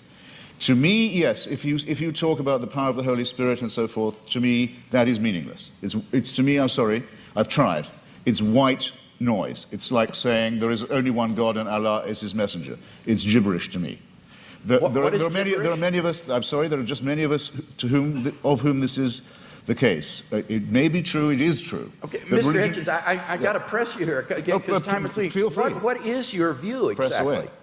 Do you affirm God does not exist, or do you simply withhold belief? I think once I have said that I've never seen any persuasive evidence for the existence of something, and I've made real attempts to study the evidence presented and the arguments presented, that I will go as far as to say, have the nerve to say, that it does not therefore exist, except in the minds of its, except in the Henry Jamesian subjective sense that you say of it being so real to some people in their own minds that it counts as a force in the world. Yes. Okay, so you do affirm then that God does not exist. Now, what I want to know, and do you have any justification for that? I think I've come unwired in some horrible way. You're fine. Are you sure? Do you have any arguments leading to the conclusion that God does not exist? Well, I would rather. I think I'm wondering if I'm boring anybody now. I would rather say. I'd rather state it in reverse and say I find all the arguments in favor to be fallacious or unconvincing. And I'd have to add that though this isn't my reason for not believing in it, that I would be very depressed if it was true. But that's a quite different thing. I don't say of atheism that it's at all morally superior. That would be very risky. I wouldn't admit that it was at all morally inferior either, but we can at least be acquitted on the charge of wishful thinking. I wonder if that's the case. Would you agree that the absence of evidence is not evidence of absence? Well, I'm not sure that I would agree. Okay. Let's turn to the moral argument and talk about that a little bit. I think you've misunderstood the moral argument. Given the stakes, Doctor, given the stakes, we're not talking about unicorns or tooth fairies or leprechauns here. We're talking about an authority that would give other human beings the right to tell me what to do in the name of God. So for a claim like that, if there's no evidence for it, it seems to me a very not a small question No, it's certainly not a small question. But Because you're I making a wonder if that very, means- very, very large claim. Your evidence had better be absolutely magnificent, it seems to me. And it's the lack of magnificence, I think, that began to strike me first. One final question, Doctor. Okay, well, let's go to the moral argument. It seems to me there that you've misunderstood the argument in that we're looking for an objective foundation for the moral values and duties that we both, I think, want to affirm. It's not a matter of whether or not we can know what is right and wrong, or that we need God to tell us what is right and wrong. It's rather that we need to have some sort of an objective foundation for right and wrong. Wouldn't you agree on your view?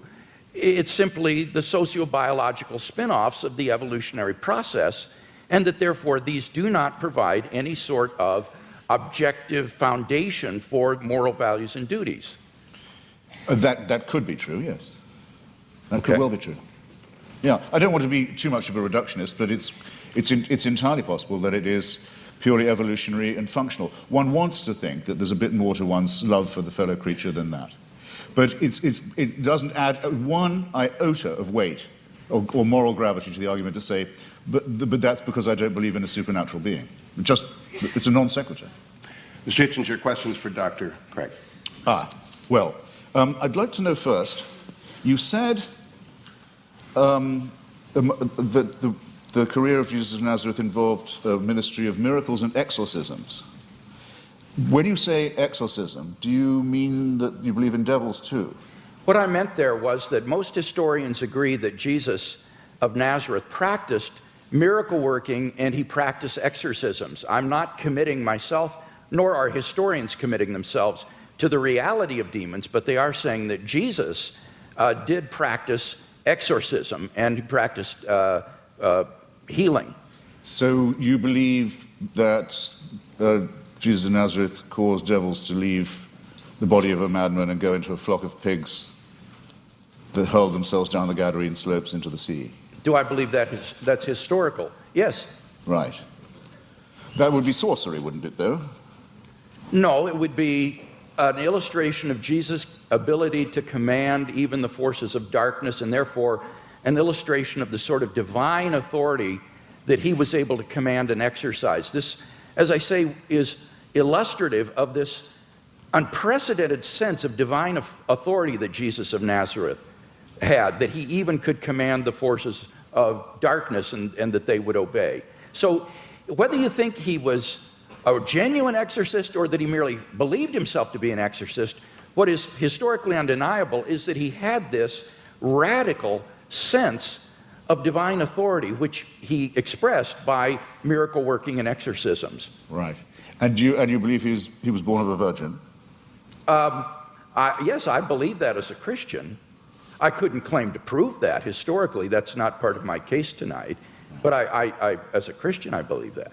And I know you believe in the resurrection, but yes, and for that I think that we have good evidence. As a matter of biblical, what shall we call it, consistency, it's said in one of the Gospels that at the time of the crucifixion, all the graves of Jerusalem were opened, and all the tenants of the graves walked the streets and greeted their old friends. It makes the resurrection sound rather a commonplace in the greater Jerusalem area. It says that's in the Gospel of Matthew, and that's actually attached to a crucifixion narrative. That's what I said. It says at the time of the crucifixion. Yes, that's right. At the time of the crucifixion, it says that there were appearances of Old Testament saints in Jerusalem at the time. This is part of Matthew's description of the crucifixion scene. Do you believe that? I don't know whether Matthew intends this to be apocalyptic imagery or whether he means this to be taken literally. I've not studied it in any depth, and I'm open-minded about it.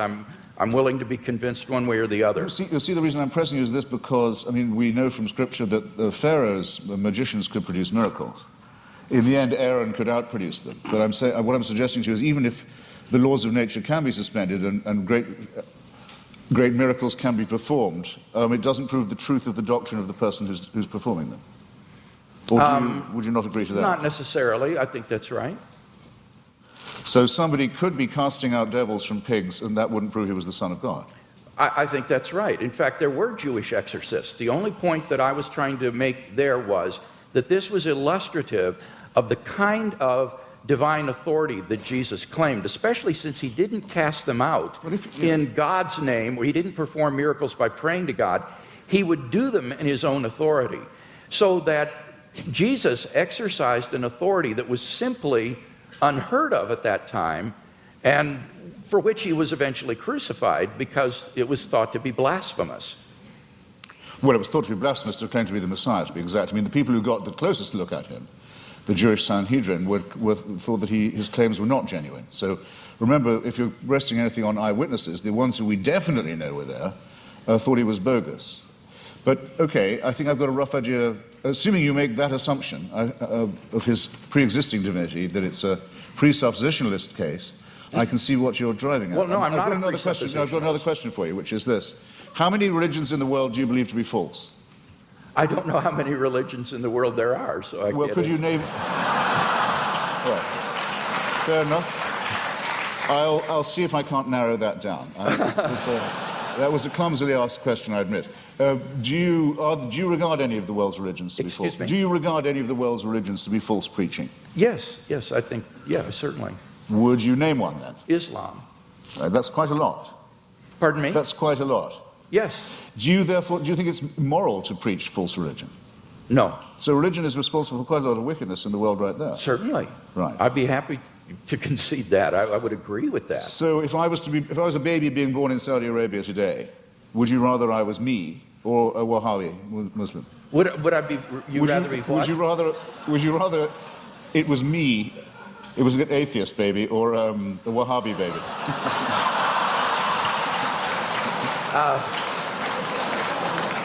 I don't have any preference as to whether you would. You do.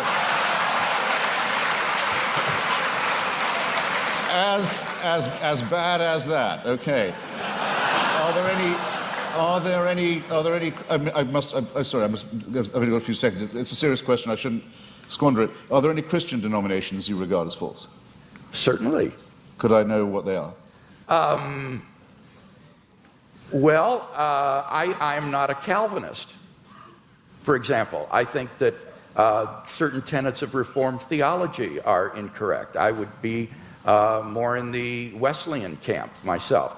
But these are differences among brethren. These are not differences on which we need to put one another in some sort of a cage. So within the Christian camp, there's a large diversity of perspectives.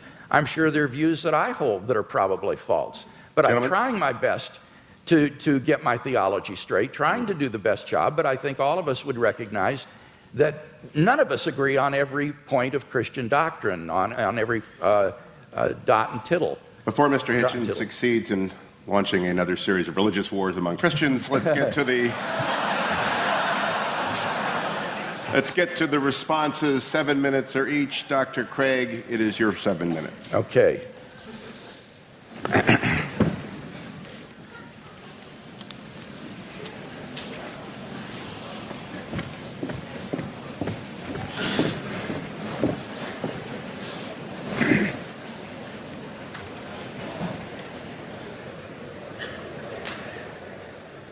Well, I think it's very evident that in tonight's debate, we've not heard any good reasons to think that what is normally called atheism is true. That is to say, the belief that God does not exist. Mr. Hitchens withholds belief in God, but he's unable to give us any argument to think that God does not exist, which is what is called positive atheism. Now, he does mention that the human species has been here for 100,000 years, but I've already responded to that. What's crucial there is not the number of years, it's the population. And only 2% of the population of the earth has existed before Christ. And during that time, God is not indifferent to the lot of those people. Rather, he is preparing humanity, preparing the world for the advent of Christ so that in the fullness of time, Christ would come into the world. And those people who lived apart from Christ, God cared for them as well and provided for them. The Bible says, ever since the creation of the world, God's invisible nature, namely his eternal power and deity, has been clearly perceived in the things that have been made. Paul says that from one man, God made every nation of men, that they should inhabit the whole earth. And he determined the times set for them and the exact places that they should live. He did this so that men would seek him and perhaps reach out for him and find him, for he is not far from each one of us, For in him we live and move and have our being. So that those who lived before Christ were covered by the death of Christ, they were covered by his atoning sacrifice, and God will judge them on the basis of the information that they had in their response to general revelation. Similarly, for those who haven't heard of the gospel yet today, they will be judged on the basis of the information that they do have and how they respond to that. And aren't you glad that you don't have to judge them? You can leave this up to the hands of a just and holy and merciful God who will judge people on the basis of how they respond to the revelation that they do have. So we've not heard any argument tonight that God does not exist. Now, by contrast, I've given 5 arguments to show that Christian theism is true. First, we saw the cosmological argument. Mr. Hitchens has not disagreed with either of the premises of this argument, and so we have good grounds for believing there's a personal creator of the universe. As for the teleological argument, again, he didn't respond to what I said in my last speech with respect to the fine-tuning being well established in science, and that the fact that we're going toward nothingness, as he puts it, is an atheistic assumption, not a Christian assumption, and therefore doesn't do anything to disprove design. Now, what about the moral argument? Here he says that you have to prove that people would behave better if they believed in God. That's not the argument. I hope that's clear to everyone. The argument is that without God as a transcendent foundation for moral values, we're simply lost in sociocultural relativism. Who are you to judge that the Nazi ethic was wrong?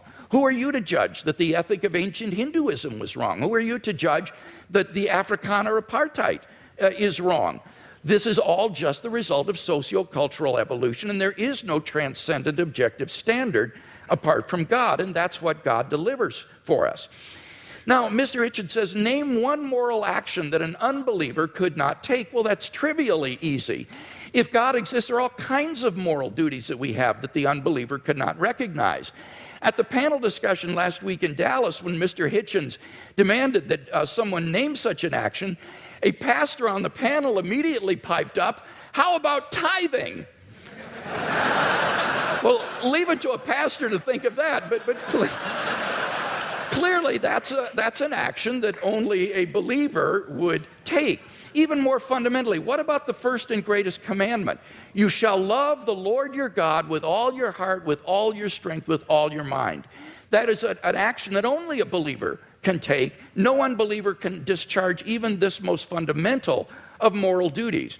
But in any case, all of this is beside the point with respect to the moral argument.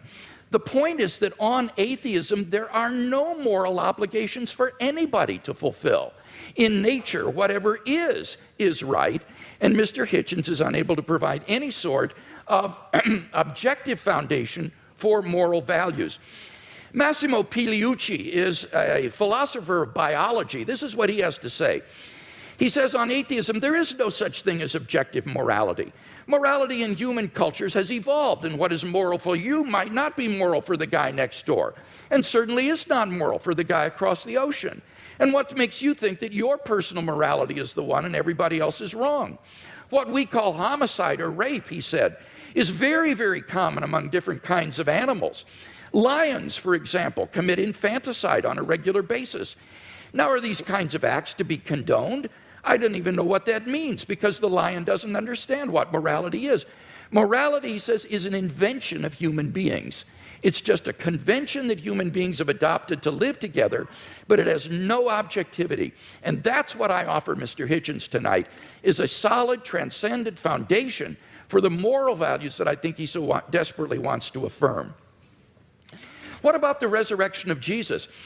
Here he misunderstood N.T. Wright's argument. N.T. Wright's argument is not that the success of Christianity means that it's true. That would apply to Islam and Mormonism. Rather, N.T. Wright's argument is that the origin of the disciples' belief that God had raised Jesus from the dead is so un-Jewish, it is so uncharacteristic, that you have to explain what would bring them to adopt so radical a mutation of Jewish belief as belief in a dying Messiah and a rising Messiah. And he says the only thing he can think of that would explain this is the empty tomb and the postmortem appearances of Jesus. And that's why Wright concludes that these have a certainty that is comparable to the fall of Jerusalem in AD 70. So you've got to get the argument right if you're going to deal with it. And in fact, I think the only explanation of these facts is the one the disciples gave, that God raised Jesus from the dead. Finally, the immediate experience of God has remained untouched. God is real to me, and unless I'm delusional, I'm perfectly within my rational rights to believe in God on the basis of this experience, just as I believe in the reality of the external world or the reality of the past on the basis of my experience. So I think in sum we've got 5 good reasons for believing that Christianity is true, no reason to think atheism is true, and therefore I think Christianity is clearly the more rational worldview.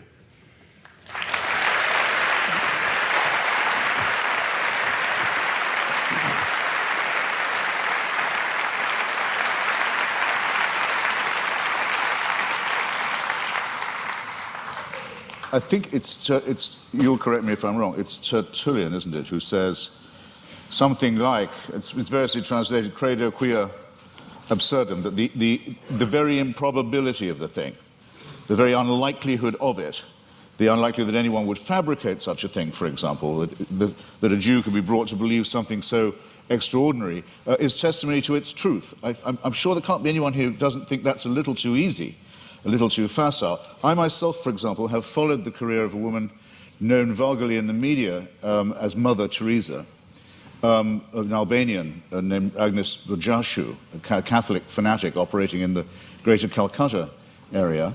And I watched every stage of her career as a candidate for, and then the recipient of, beatification and shortly canonization. The canonization will require, and as the Vatican demands, the attestation of a miracle performed by her posthumous intercession. And the miracle's already been announced. A woman in Bengal, fortunately already a devout Catholic, by pressing a medal of Mother Teresa to her stomach, made a tumor go away, or so she says.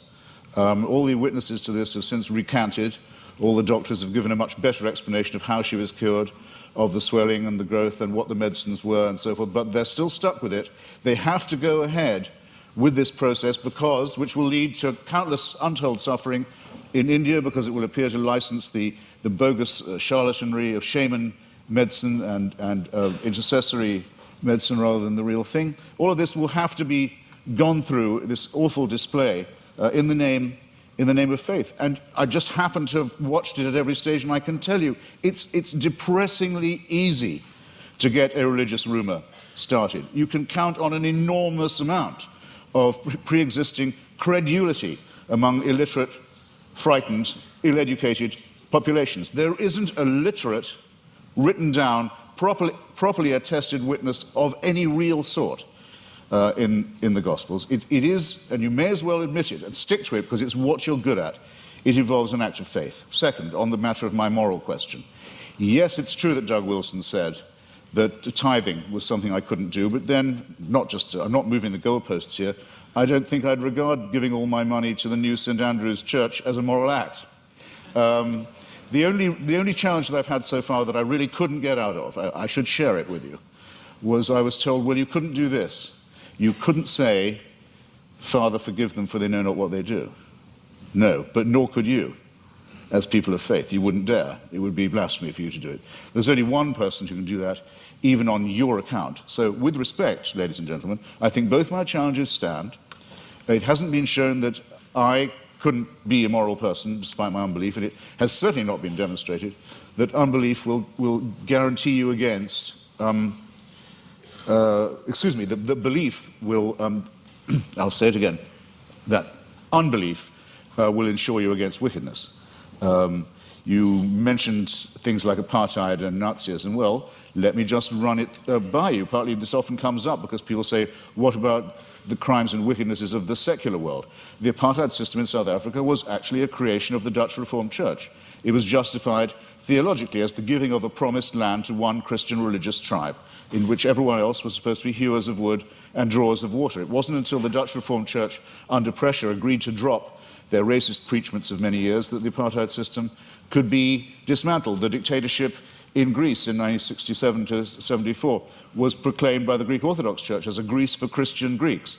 The Russian Orthodox Church at present, maybe this is one of the churches you don't recognize as Christian, I don't know, but it's currently become the bodyguard of the Vladimir Putin dictatorship in Russia. They are now producing, the Russian Orthodox Church, actual icons with halos around them of Joseph Stalin for distribution to extreme Russian nationalists and chauvinists for whom the church has become the spiritual sword and buckler.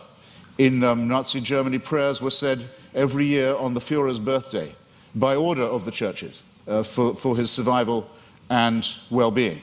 The first concordat signed by Hitler and by Mussolini in both cases was with the Vatican. If you take out the word fascist from any account of the 1920s and 30s, any reputable historical account, and you insert the words Christian right wing or actually Catholic right wing, you don't have to change a word of the rest of the sentence. And the third member of the Axis, the Japanese Empire, was led by someone who actually claimed he was himself a god, and to whom everyone in Japan was a serf and had to admit his godhead and divinity. And it was said to all of them, where would we know without the emperor? How would we know what to do? How would we know what a right action was? Without him, there would be screwing in the streets. There would be chaos. No one would know their bearings. Without our God, we would be rudderless. Many Japanese people, in fact, it's pitiful to report, still actually believe that. Now, I want to say, in other words, that religion is the outcome of unresolved contradictions in the material world. That if you make the assumption that it's man-made, then very few things are mysterious to you. If you make the assumption that religion is man-made, then you would know why, it would be obvious to you why, there are so many religions. When you make the assumption that it's man-made, you will understand why it is that religion has been such a disappointment to our species, that despite innumerable revivals, innumerable attempts again to preach the truth, innumerable attempts to convert the heathen, innumerable attempts to send missionaries all around the world, that the same problems remain with us, that nothing is resolved by this, that if all religions died out, or all were admitted to be false, instead of, as all believers will tell you, only some of them are false. In other words, we're faced with the preposterous proposition that religion are either all of them true, or none of them true, or only one exclusive preachment is true. And none of these seem to me coherent, and all of these seem to be the outcome of a man-made cult. Assume that all of them were discredited at the same time, all of our problems would be exactly what they are now. How do we live with one another? Where indeed do morals and ethics come from? What are our duties to one another? How shall we build the just city? How shall we practice love? How shall we deal with the baser, what Darwin called the lowly stamp of our original origins, which comes not from a pact with the devil or an original sin, but from our evolution as well. All these questions, ladies and gentlemen, would remain exactly the same. Emancipate yourself from the idea of a celestial dictatorship, and you've taken the first step to becoming free. Thank you.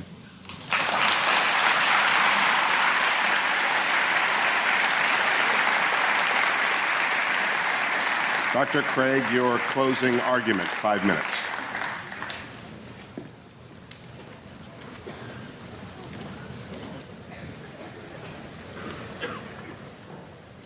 In my final speech, I'd like to try to draw together some of the threads of this debate and see if we can come to some conclusions. First, have we seen any good arguments tonight to think that God does not exist? No, I don't think we have. We've heard attacks upon religion, Christianity impugned, God impugned, Mother Teresa impugned, but we haven't heard any arguments that God does not exist.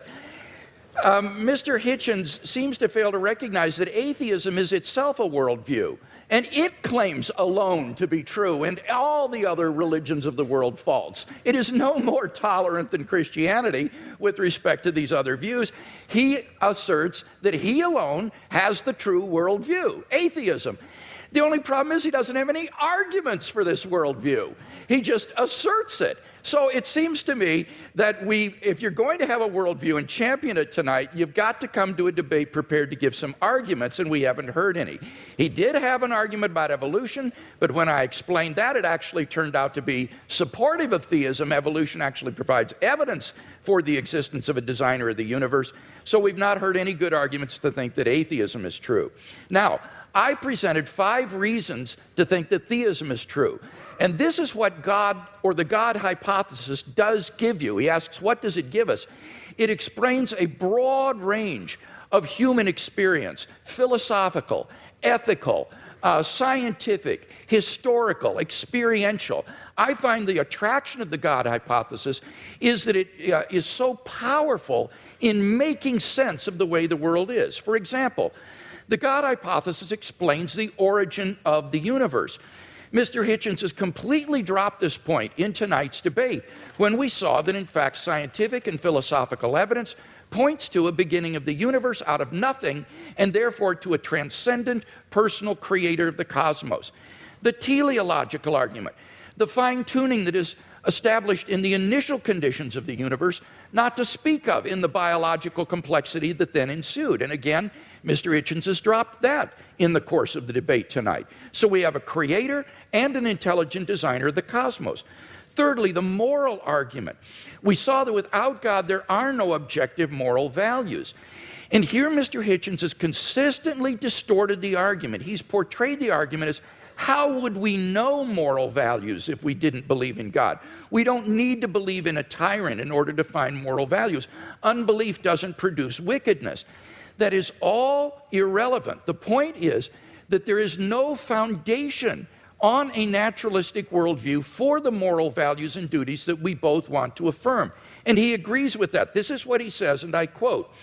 He says, our innate predisposition to both good and wicked behavior is precisely what one would expect to find of a recently evolved species that is half a chromosome away from chimpanzees, primate, and elephant, and even pig societies show considerable evidence of care for others, parent-child bonding, solidarity in the face of danger, and so on. As Darwin put it, any animal whatever endowed with well-marked social instincts would inevitably acquire a moral sense or conscience as soon as its intellectual powers had become as well developed as in man.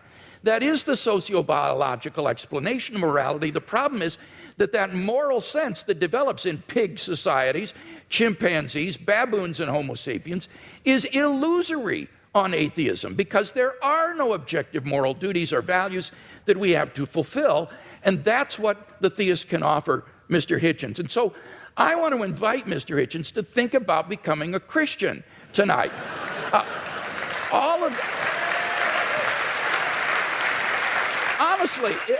Honestly, if he is a man of goodwill who will follow the evidence where it leads, all of the evidence tonight has been on one side of the scale. And he wants to affirm objective moral values, so why not adopt theism? The resurrection of Jesus has gone unrefuted.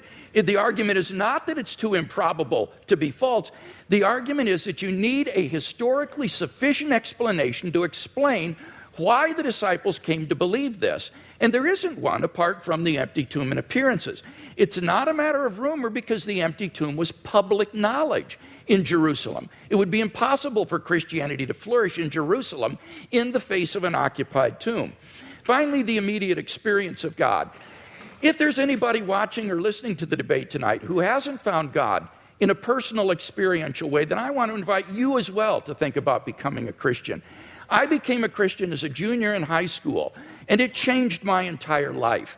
And I believe that if you'll look into it honestly with an open mind and an open heart, that it can change your life as well.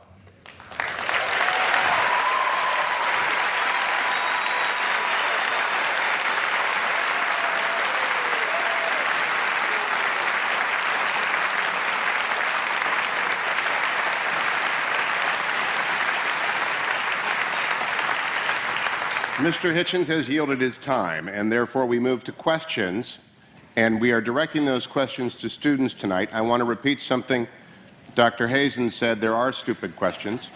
I want to add to it, we are uninterested in your opinions, only your questions matter to us. I don't know where the microphone is. Can we hear the first question? Each participant will answer every question.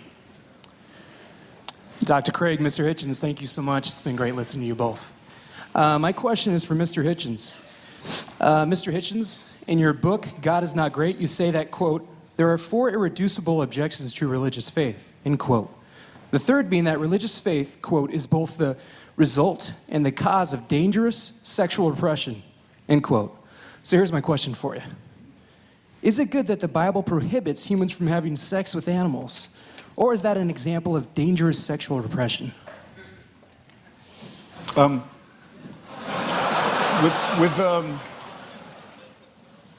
The allusion I was making was not to the man-made in the ordinary sense nature of religion, that you can tell from studying some of its codes that it's humans that are inventing it. That's why so many of the injunctions in the Old Testament are, as you quite rightly say, concerned with agriculture, shall we put it delicately. But it's more that it's men-made, that it's designed to keep women in subordination. But could you answer the question? Do you think the Bible is right to prohibit humans from having sex with animals? I don't know of any good advice about having sex with animals. In favor of it, I mean to say, look, there are things that if people do, incest is one, and cannibalism is another. If you do them, you'll die out. A society that permitted it would. There were societies in New Guinea that did practice cannibalism, and there's a terrible disease that you get called kuru if you do it, and it ceases to be. It's, if you like, there are some rules that are self-enforcing. That's not what when I was talking about sexual repression, I was talking about the enormous number of prohibitions on sex between men and women, and on the evident fear of female sexuality, and the superstitious dread, for example, of female menstrual blood. Things of this kind. Dr. Craig, your assessment of that question and answer. Well, I think the question illustrates that apart from God, whatever is in nature is right. There is no thing barred in nature if there is no sort of objective moral code. So the question is a good one because it illustrates that here is a guideline for sexual expression that is very good for human beings and not something that's meant to be repressive or harmful to human beings. In fact, the studies I've seen says that religious people have more fun with sex than people who are not religious. And it's actually shows that they are more sexually satisfied in marriage and so forth. So I think the question makes a good point. I think I have to have another bite at this.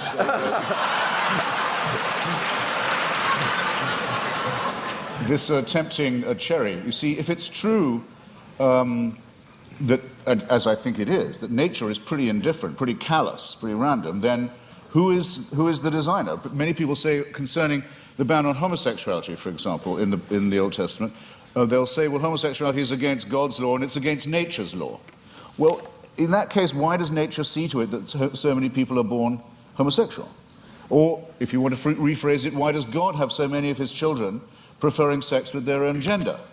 It doesn't help. It doesn't, in clarifying and elucidating this, it doesn't help to assume a supernatural authority. Whereas, if you look at the reasons given by Maimonides and the other sages for the practice of circumcision, it is precisely to dull and to blunt the sensation of an organ which I don't think even, well, I'll leave it there. Our next question. No, but it's explicitly designed, in other words, to reduce sexual pleasure, make it more of a painful duty than a celebration. Well, you asked for it. I don't want to misrepresent myself. I was a student here and graduated.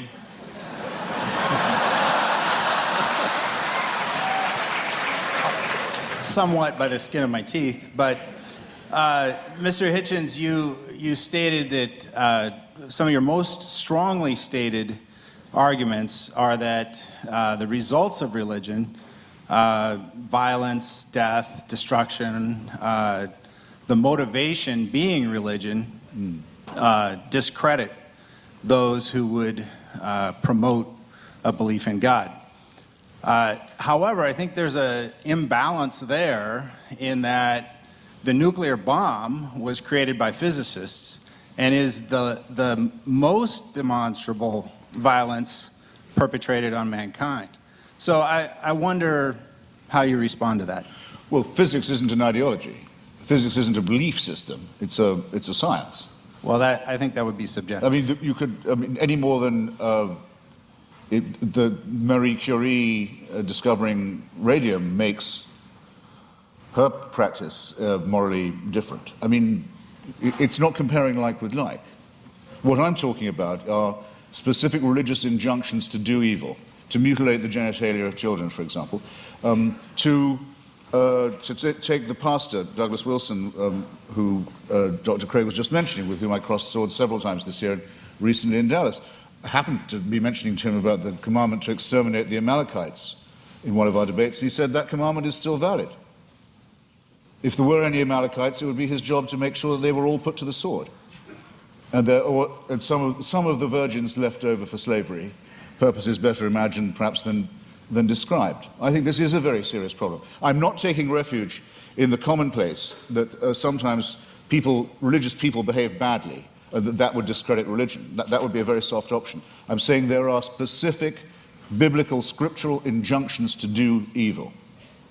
Dr. Craig, in that regard, those who are announced atheists who have done evil in the world, particularly in the last 20th century, the Marxists, the Trotskyites, the Stalinists, have they done more damage in your view and more evil than the Christians? Well, this is a debate, Hugh, that I don't want to get into because I think it's irrelevant. I as a philosopher, and I mean this, am interested in the truth of these worldviews more than I'm interested in the social impact. And you cannot judge the truth of a worldview by its social impact. That's just irrelevant. Bertrand Russell, in his essay, Why I'm Not a Christian, understood this. Russell said, you cannot assess the truth of a worldview by seeing whether it's good for society or not. Now, the irony was, when Russell wrote that back in the 20s, he was trying to refute those who said that you should believe in Christianity because it's so socially beneficial to society. It was just the mirror image of Christopher Hitchens' argument, where saying you shouldn't believe in it because it's socially detrimental to human culture. But I think Russell's point cuts both ways because it's a valid point. You can't assess the truth of a worldview by arguing about its cultural and social impact. There are true ideas that may have had negative social impact, and therefore we have to deal with the truth of these, the arguments for and against them, and not get into arguments about has Marxism or Chinese communism been responsible for more deaths than theism in the 20th century. No, I completely concur with what you say there. I mean, I just wanted to say that I think that those commandments are injunctions to do evil, but I would much prefer to say that the tribe that thought it was hearing these instructions from God to kill all of its rivals, exterminate all its rivals for the Holy Land, might possibly have had, I think it's overwhelmingly probable it did have, a need to seek and claim divine approval for the war of greedy extermination, annexation, and racist conquest that it was going to undertake anyway. In other words, I don't think there was an authority issuing that commandment, whether it was morally good or otherwise, as a matter of truth. But I would add in it, and I think the concession is very well worth having, that there is absolutely no proof at all that Christianity makes people behave better. Wait a minute, I didn't concede Even though that. that's What I irrelevant said, I to wasn't its going to argue that because it's irrelevant, but by no means did I concede that. And I do appreciate as well the way you framed the issue about the Canaanites. I think you're quite right in saying that this is not an issue about whether or not God exists. Rather, this is a question about biblical inerrancy. Did these ancient Israelites get it right in thinking that God had commanded them to do these things, or did they, in their nationalistic fervor, think God is on our side and do something which, in fact, they weren't commanded to do by God? So that this isn't an issue between atheism and theism. This is an issue about biblical inspiration and inerrancy, and that's an important issue, but it's not one that is on the floor tonight. Our next student question. Hi, my question is mainly directed at Mr. Hitchens, but Christian theism, as with all theisms that claim a revelation, say that the purpose of human existence is to serve God, and Dr. Craig might want to expound on that in some way. But Mr. Hitchens, as an atheist with no transcendent being giving you a reason for existence, what then is the best way to live life, or what is motivation for living life, or what is the purpose of your existence without a transcendent being telling you what to do? Well, I find it, you see, this is where I find it hard to accept the grammar of your question. It's as if I was only willing to concede supernatural, you want to say transcendent, I want to say supernatural, then my life would have purpose. I think that's a complete non sequitur. To me, at any rate, I'll have to just make the confession. And this is as real to me, subjectively, as any William Jamesian apprehension of the divine. I don't get your point at all. Dr. Craig, one of the written questions says, and I think it is consistent with the question from the audience, you have written that life without God is absurd, but I know unbelievers who are living fulfilling moral lives. In what way is their life absurd? Okay, let me respond to that and to the question here that was asked. I would say that the purpose of life for which God has created us is not to serve God. Remember, Jesus said, I have not called you servants, I have called you friends. And I think the Westminster Confession gets it right when it says the purpose of human existence is to glorify God and enjoy Him forever. God is the fulfillment of human existence. It is in fellowship eternally with God, the source of infinite goodness and love, that the true fulfillment of human existence and freedom is to be found. Now, when I say that apart from theism, life is meaningless, I mean objectively meaningless. This is the same distinction that we're talking about with regard to moral values. I'm saying that on atheism, there is no objective purpose for human existence. As Mr. Hitchens recognizes, eventually the universe will grow cold, dilute, dark, and dead as it runs down toward maximum entropy and heat death, and all human existence and life will be extinguished on an atheistic view of the future of the universe. There is no purpose for which the universe exists. The litter of a dead universe will just expand into the endless darkness forever, a universe in ruins.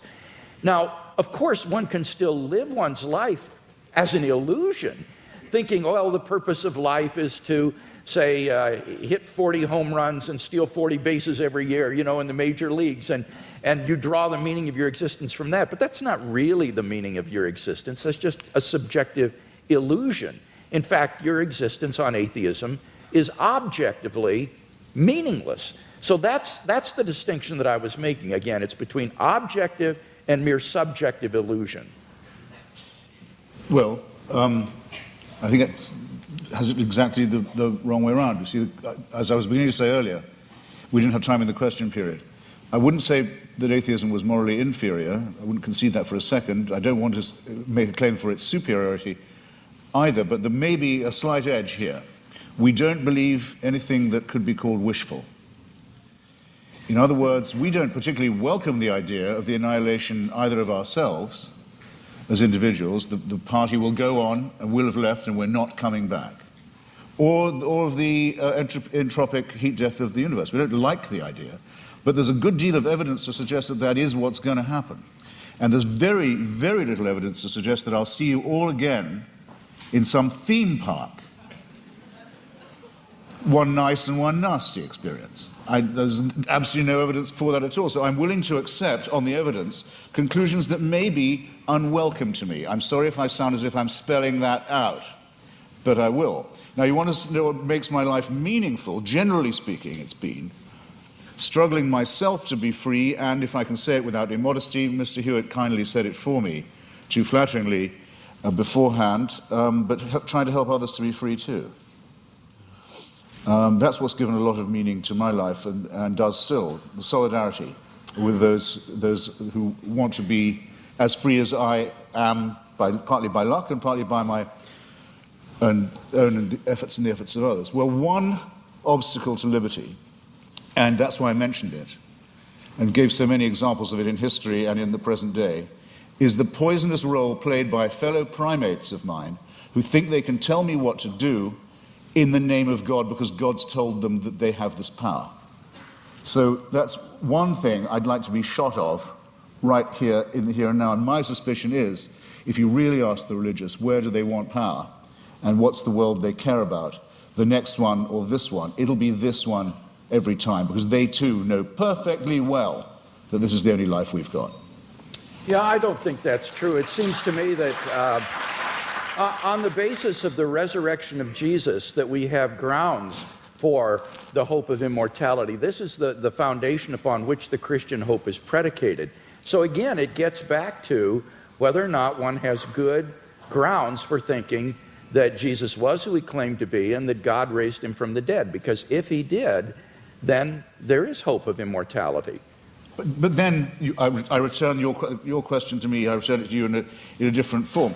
If there's going to be a resurrection, an ingathering, if in the end all injustices will be cancelled, all tears dried, all the other promises kept, then why do you care what happens in this brief veil of tears? Why do the churches want power in the here and now? Why do they want to legislate for things like abortion or sexuality or morality? Why bother? I mean, isn't it just as much the case, as Dostoevsky says about atheism, that without God all things are possible, that with God all things are thinkable too? Not at all.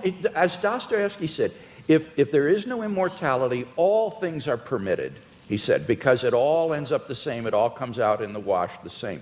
But if there is a God who exists, who loves human beings and has created them in his image and endowed them with intrinsic moral value and unalienable rights, then you have every reason to treasure other persons as ends in themselves.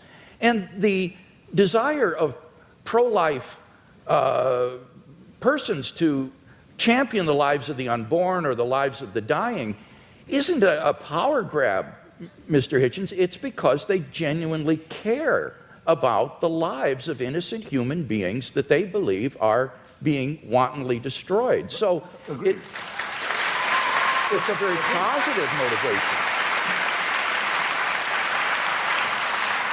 Agreed, but there are perfectly good humanist motives for doing all those things, and if you want to have a reason for caring about the survival and health and well-being of others, the idea that you might depend on them for the only life you've got, and they on you for solidarity, is just as good an explanation for right action. But per contra, if people think God is telling them what to do, or they have God on their side, what will they not do? That's what I meant by the reversal of the Dostoevsky question. What crime will not be committed? What offense to justice and to reason and to humanity is not regularly committed by people who are convinced that it is God's will that they do that? If they commit such atrocities, it is only because they act inconsistently with their worldview rather than in line with it. Jesus would not have been a guard at Auschwitz or someone who would take away the human rights of another person. You need to ask what kinds of actions are sanctioned by a worldview.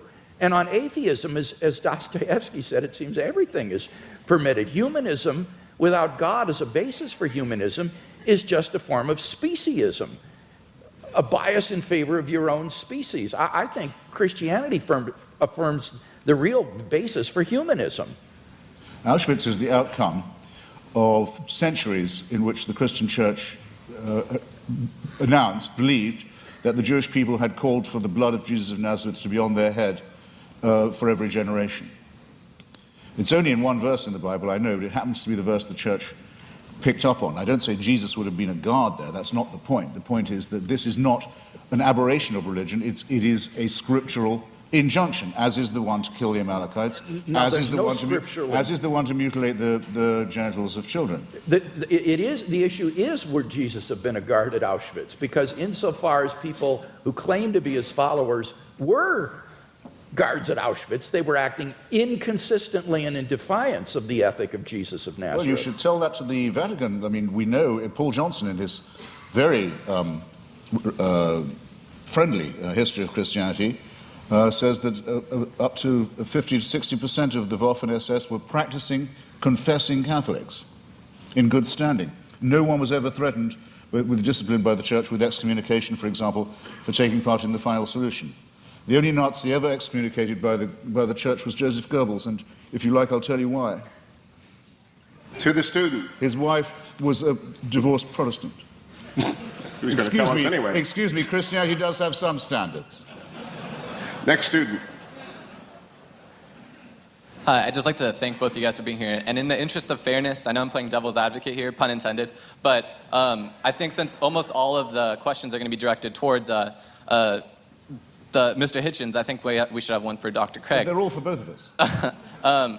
For Dr. Craig, what do you think about Epicurus' argument that if God is omnibenevolent, omniscient, and omnipotent, if he knows about kids in Africa and that are born with AIDS, what do you think about him suggesting, him not intervening and him not changing that fact? That's a question that I've always struggled with. So I'm just wondering, could you expand on that, and I'd also like your input on it? The problem of evil and suffering has been greatly discussed by philosophers, and I think there's been genuine progress made in this century on this problem. I think it's important to distinguish between the intellectual problem of suffering and the emotional problem of suffering, because these are quite different from each other. In terms of the intellectual problem of suffering, I think that you need to ask yourself, is the atheist claiming, as Epicurus did, that the existence of God is logically incompatible with the evil and suffering in the world? If that's what the atheist is claiming, then he's got to be presupposing some kind of hidden assumptions that would bring out that contradiction and make it explicit, because these statements are not explicitly contradictory. The problem is no philosopher in the history of the world has ever been able to identify what those hidden assumptions would be that would bring out the contradiction and make it explicit. On the contrary, you can actually prove that these are logically compatible with each other by adding a third proposition, namely that God has morally sufficient reasons for permitting the evil in the world. As long as that statement is even possibly true, it proves that there's no logical incompatibility between God and the suffering in the world. So the atheist would have to show that it is logically impossible for God to have morally sufficient reasons for permitting the evil and suffering in the world, and no atheist has ever been able to do that. So the logical version of this problem, I think, is widely recognized to have failed. Those atheists who still press the problem, therefore press it as a probabilistic argument. They try to say that given the evil in the world, it's improbable that God exists. Not impossible, but improbable. Well, again, the difficulty there is that the atheist has to claim that if God did exist, then it is improbable that he would permit the evil and suffering in the world. And how could the atheist possibly know that? How could the atheist know that God would not, if he existed, permit the evil and suffering in the world? Maybe he's got good reasons for it. Maybe, like in Christian theism, God's purpose for human history is to bring the maximum number of people freely into his kingdom to find salvation and eternal life. And how do we know that that wouldn't require a world that is simply suffused with natural and moral suffering? It might be that only in a world like that the maximal number of people would freely come to know God and find salvation. So the atheist would have to show that there is a possible world that's feasible for God, which God could have created, that would have just as much salvation and eternal life and knowledge of God as the actual world, but with less suffering. And how could the atheist prove such a thing? It's sheer speculation. So the problem is that as an argument, the problem of evil makes probability judgments which are very, very ambitious and which we are simply not in a position to make with any kind of confidence.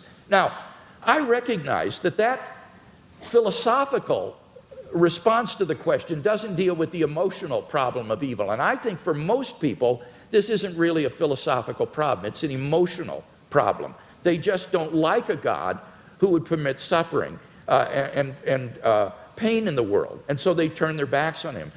What does Christianity have to say to this problem? Well, I think it has a lot to say. It tells us that God is not some sort of an impersonal ground of being or an indifferent tyrant who folds his arms and watches the world suffer.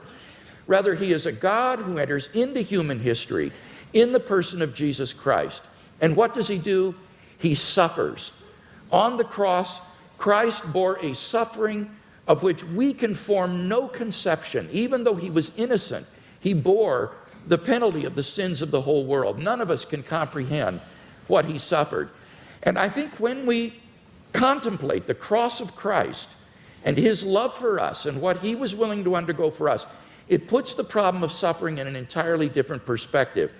It means, I think, that we can bear the suffering that God calls upon us to endure in this life with courage and with optimism for an eternal life of unending joy beyond the grave because of what Christ has done for us. And he will give us, I think, the courage and the strength to get through the suffering that God calls upon us to bear in this life. So whether it's an emotional issue or an intellectual issue, I think ultimately Christian theism can make sense out of the suffering and evil in the world. As the clock winds down, I reserve the last question for myself, Mr. Hitchens. Just on the devil's advocate point, when the Vatican asked me to testify against Mother Teresa, I discovered, which I did, I discovered that the office of devil's advocate has been abolished now. So I come before you as the only person ever to have represented the devil pro bono. Last question. Yeah. Now, I'm not one of the, I was very intrigued by that reply and largely agree with it. If I was a believer, I would not feel God owed me an explanation. I'm not one of those atheists who thinks you can go around complaining. I mean, if you make the assumption that there is a deity, then all things are possible. You just have to be able to make that assumption.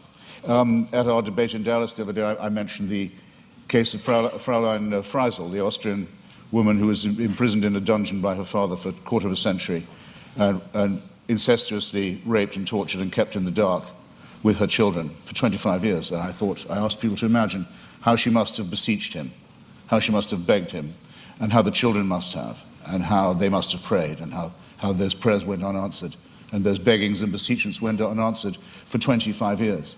And Douglas Wilson's reply to me was, God will cancel all that, and all those tears will be dried. And I say, well, if you're capable of believing that, then obviously what that woman went through and her children went through was perfectly worthwhile. And her father was all that time, without knowing it, and apparently not particularly wishing it, an instrument of the divine will. And as I have said to you before this evening, had occasion to say, you're perfectly free to believe that if you wish. To conclude. I do. You could, Mr.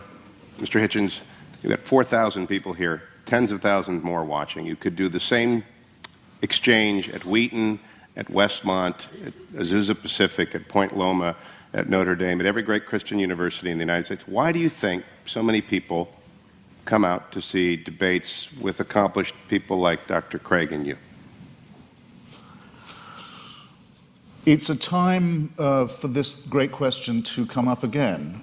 I think there are two reasons for it. One is the emergence of a very aggressive theocratic challenge in various parts of the world. We are about to see a long-feared nightmare come true, the acquisition of apocalyptic weaponry by a messianic regime in Tehran, which is already enslaving and ruining a formerly great civilization. We see the forces of Al-Qaeda and related jihadists ruining the societies of Iraq, of Afghanistan, Pakistan. We see Jewish settlers stealing other people's land in the name of God in the hope that this will bring on a messianic combat and the return of the Messiah. And even in our own country, we're not free from people who want to have stultifying nonsense taught to children in school and in science class. So there's that. It's in the news all the time. And then there's the existence of a very small group, of which I'm very proud to be a part, that says it's time to take a stand against theocratic bullying and is willing to go anywhere to debate these matters and put these great questions to the proof. So, and thank you for giving me the chance. Yeah,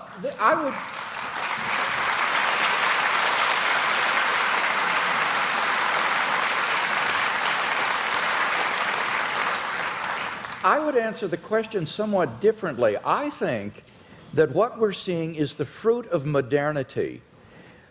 In the Enlightenment, the church and the monarchy were thrown off in the name of free thought and unshackled human inquiry. And the thought was that once mankind was freed from the shackles and bondage of religion, that this would produce a sort of humanistic utopia.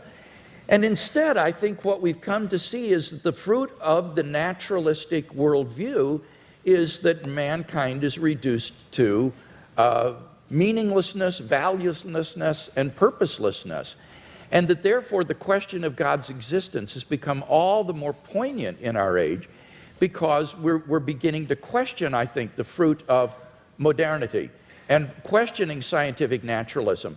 I'm privileged to be part of a revolution in Christian philosophy that has been going on over the last half century that has literally transformed the face of Anglo-American philosophy. As the scientific, naturalistic, atheistic worldview has been challenged in the name of reason and philosophy, and the theistic worldview reasserted. And I believe that we're seeing a tremendous groundswell of interest among lay people as this revolution is beginning to filter down to the man in the street. So I would see us as beginning to question the assumptions of modernity and the bitter fruits of modernity that have been so evident in the 20th century. And I'm hoping that this will lead to a tremendous renaissance in Christian thinking and Christian faith. To wrap up, then,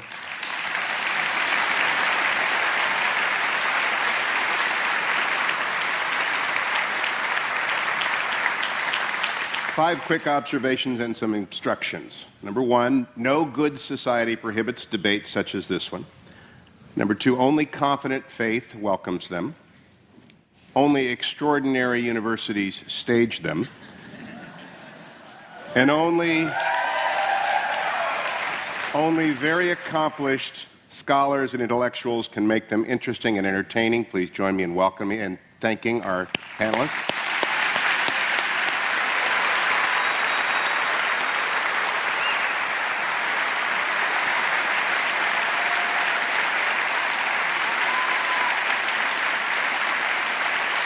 Both men, they did agree on one thing, which is that N.T. Wright is a very impressive man, I think Christopher Hitchens said. And therefore, to the viewing audience who might not know who N.T. Wright is, I recommend on Mr. Hitchens' strong recommendation that you get and read his books. I also want to tell you that I'm going to ask you to stay in your seats as our panelists exit stage right. There's a book signing. And I want to ask you if you have a book to stand in line. If you don't, please don't. And to recognize Mr. Hitchens has a 5 o'clock flight in the morning.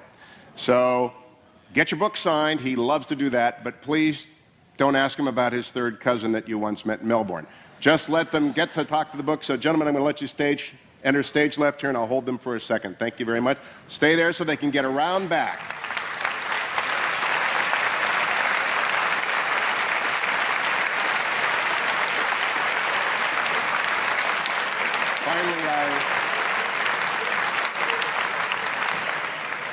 I want to thank Dr. Craig Hazen, Torrey Honors Institute, and everyone at Biola for coming this evening.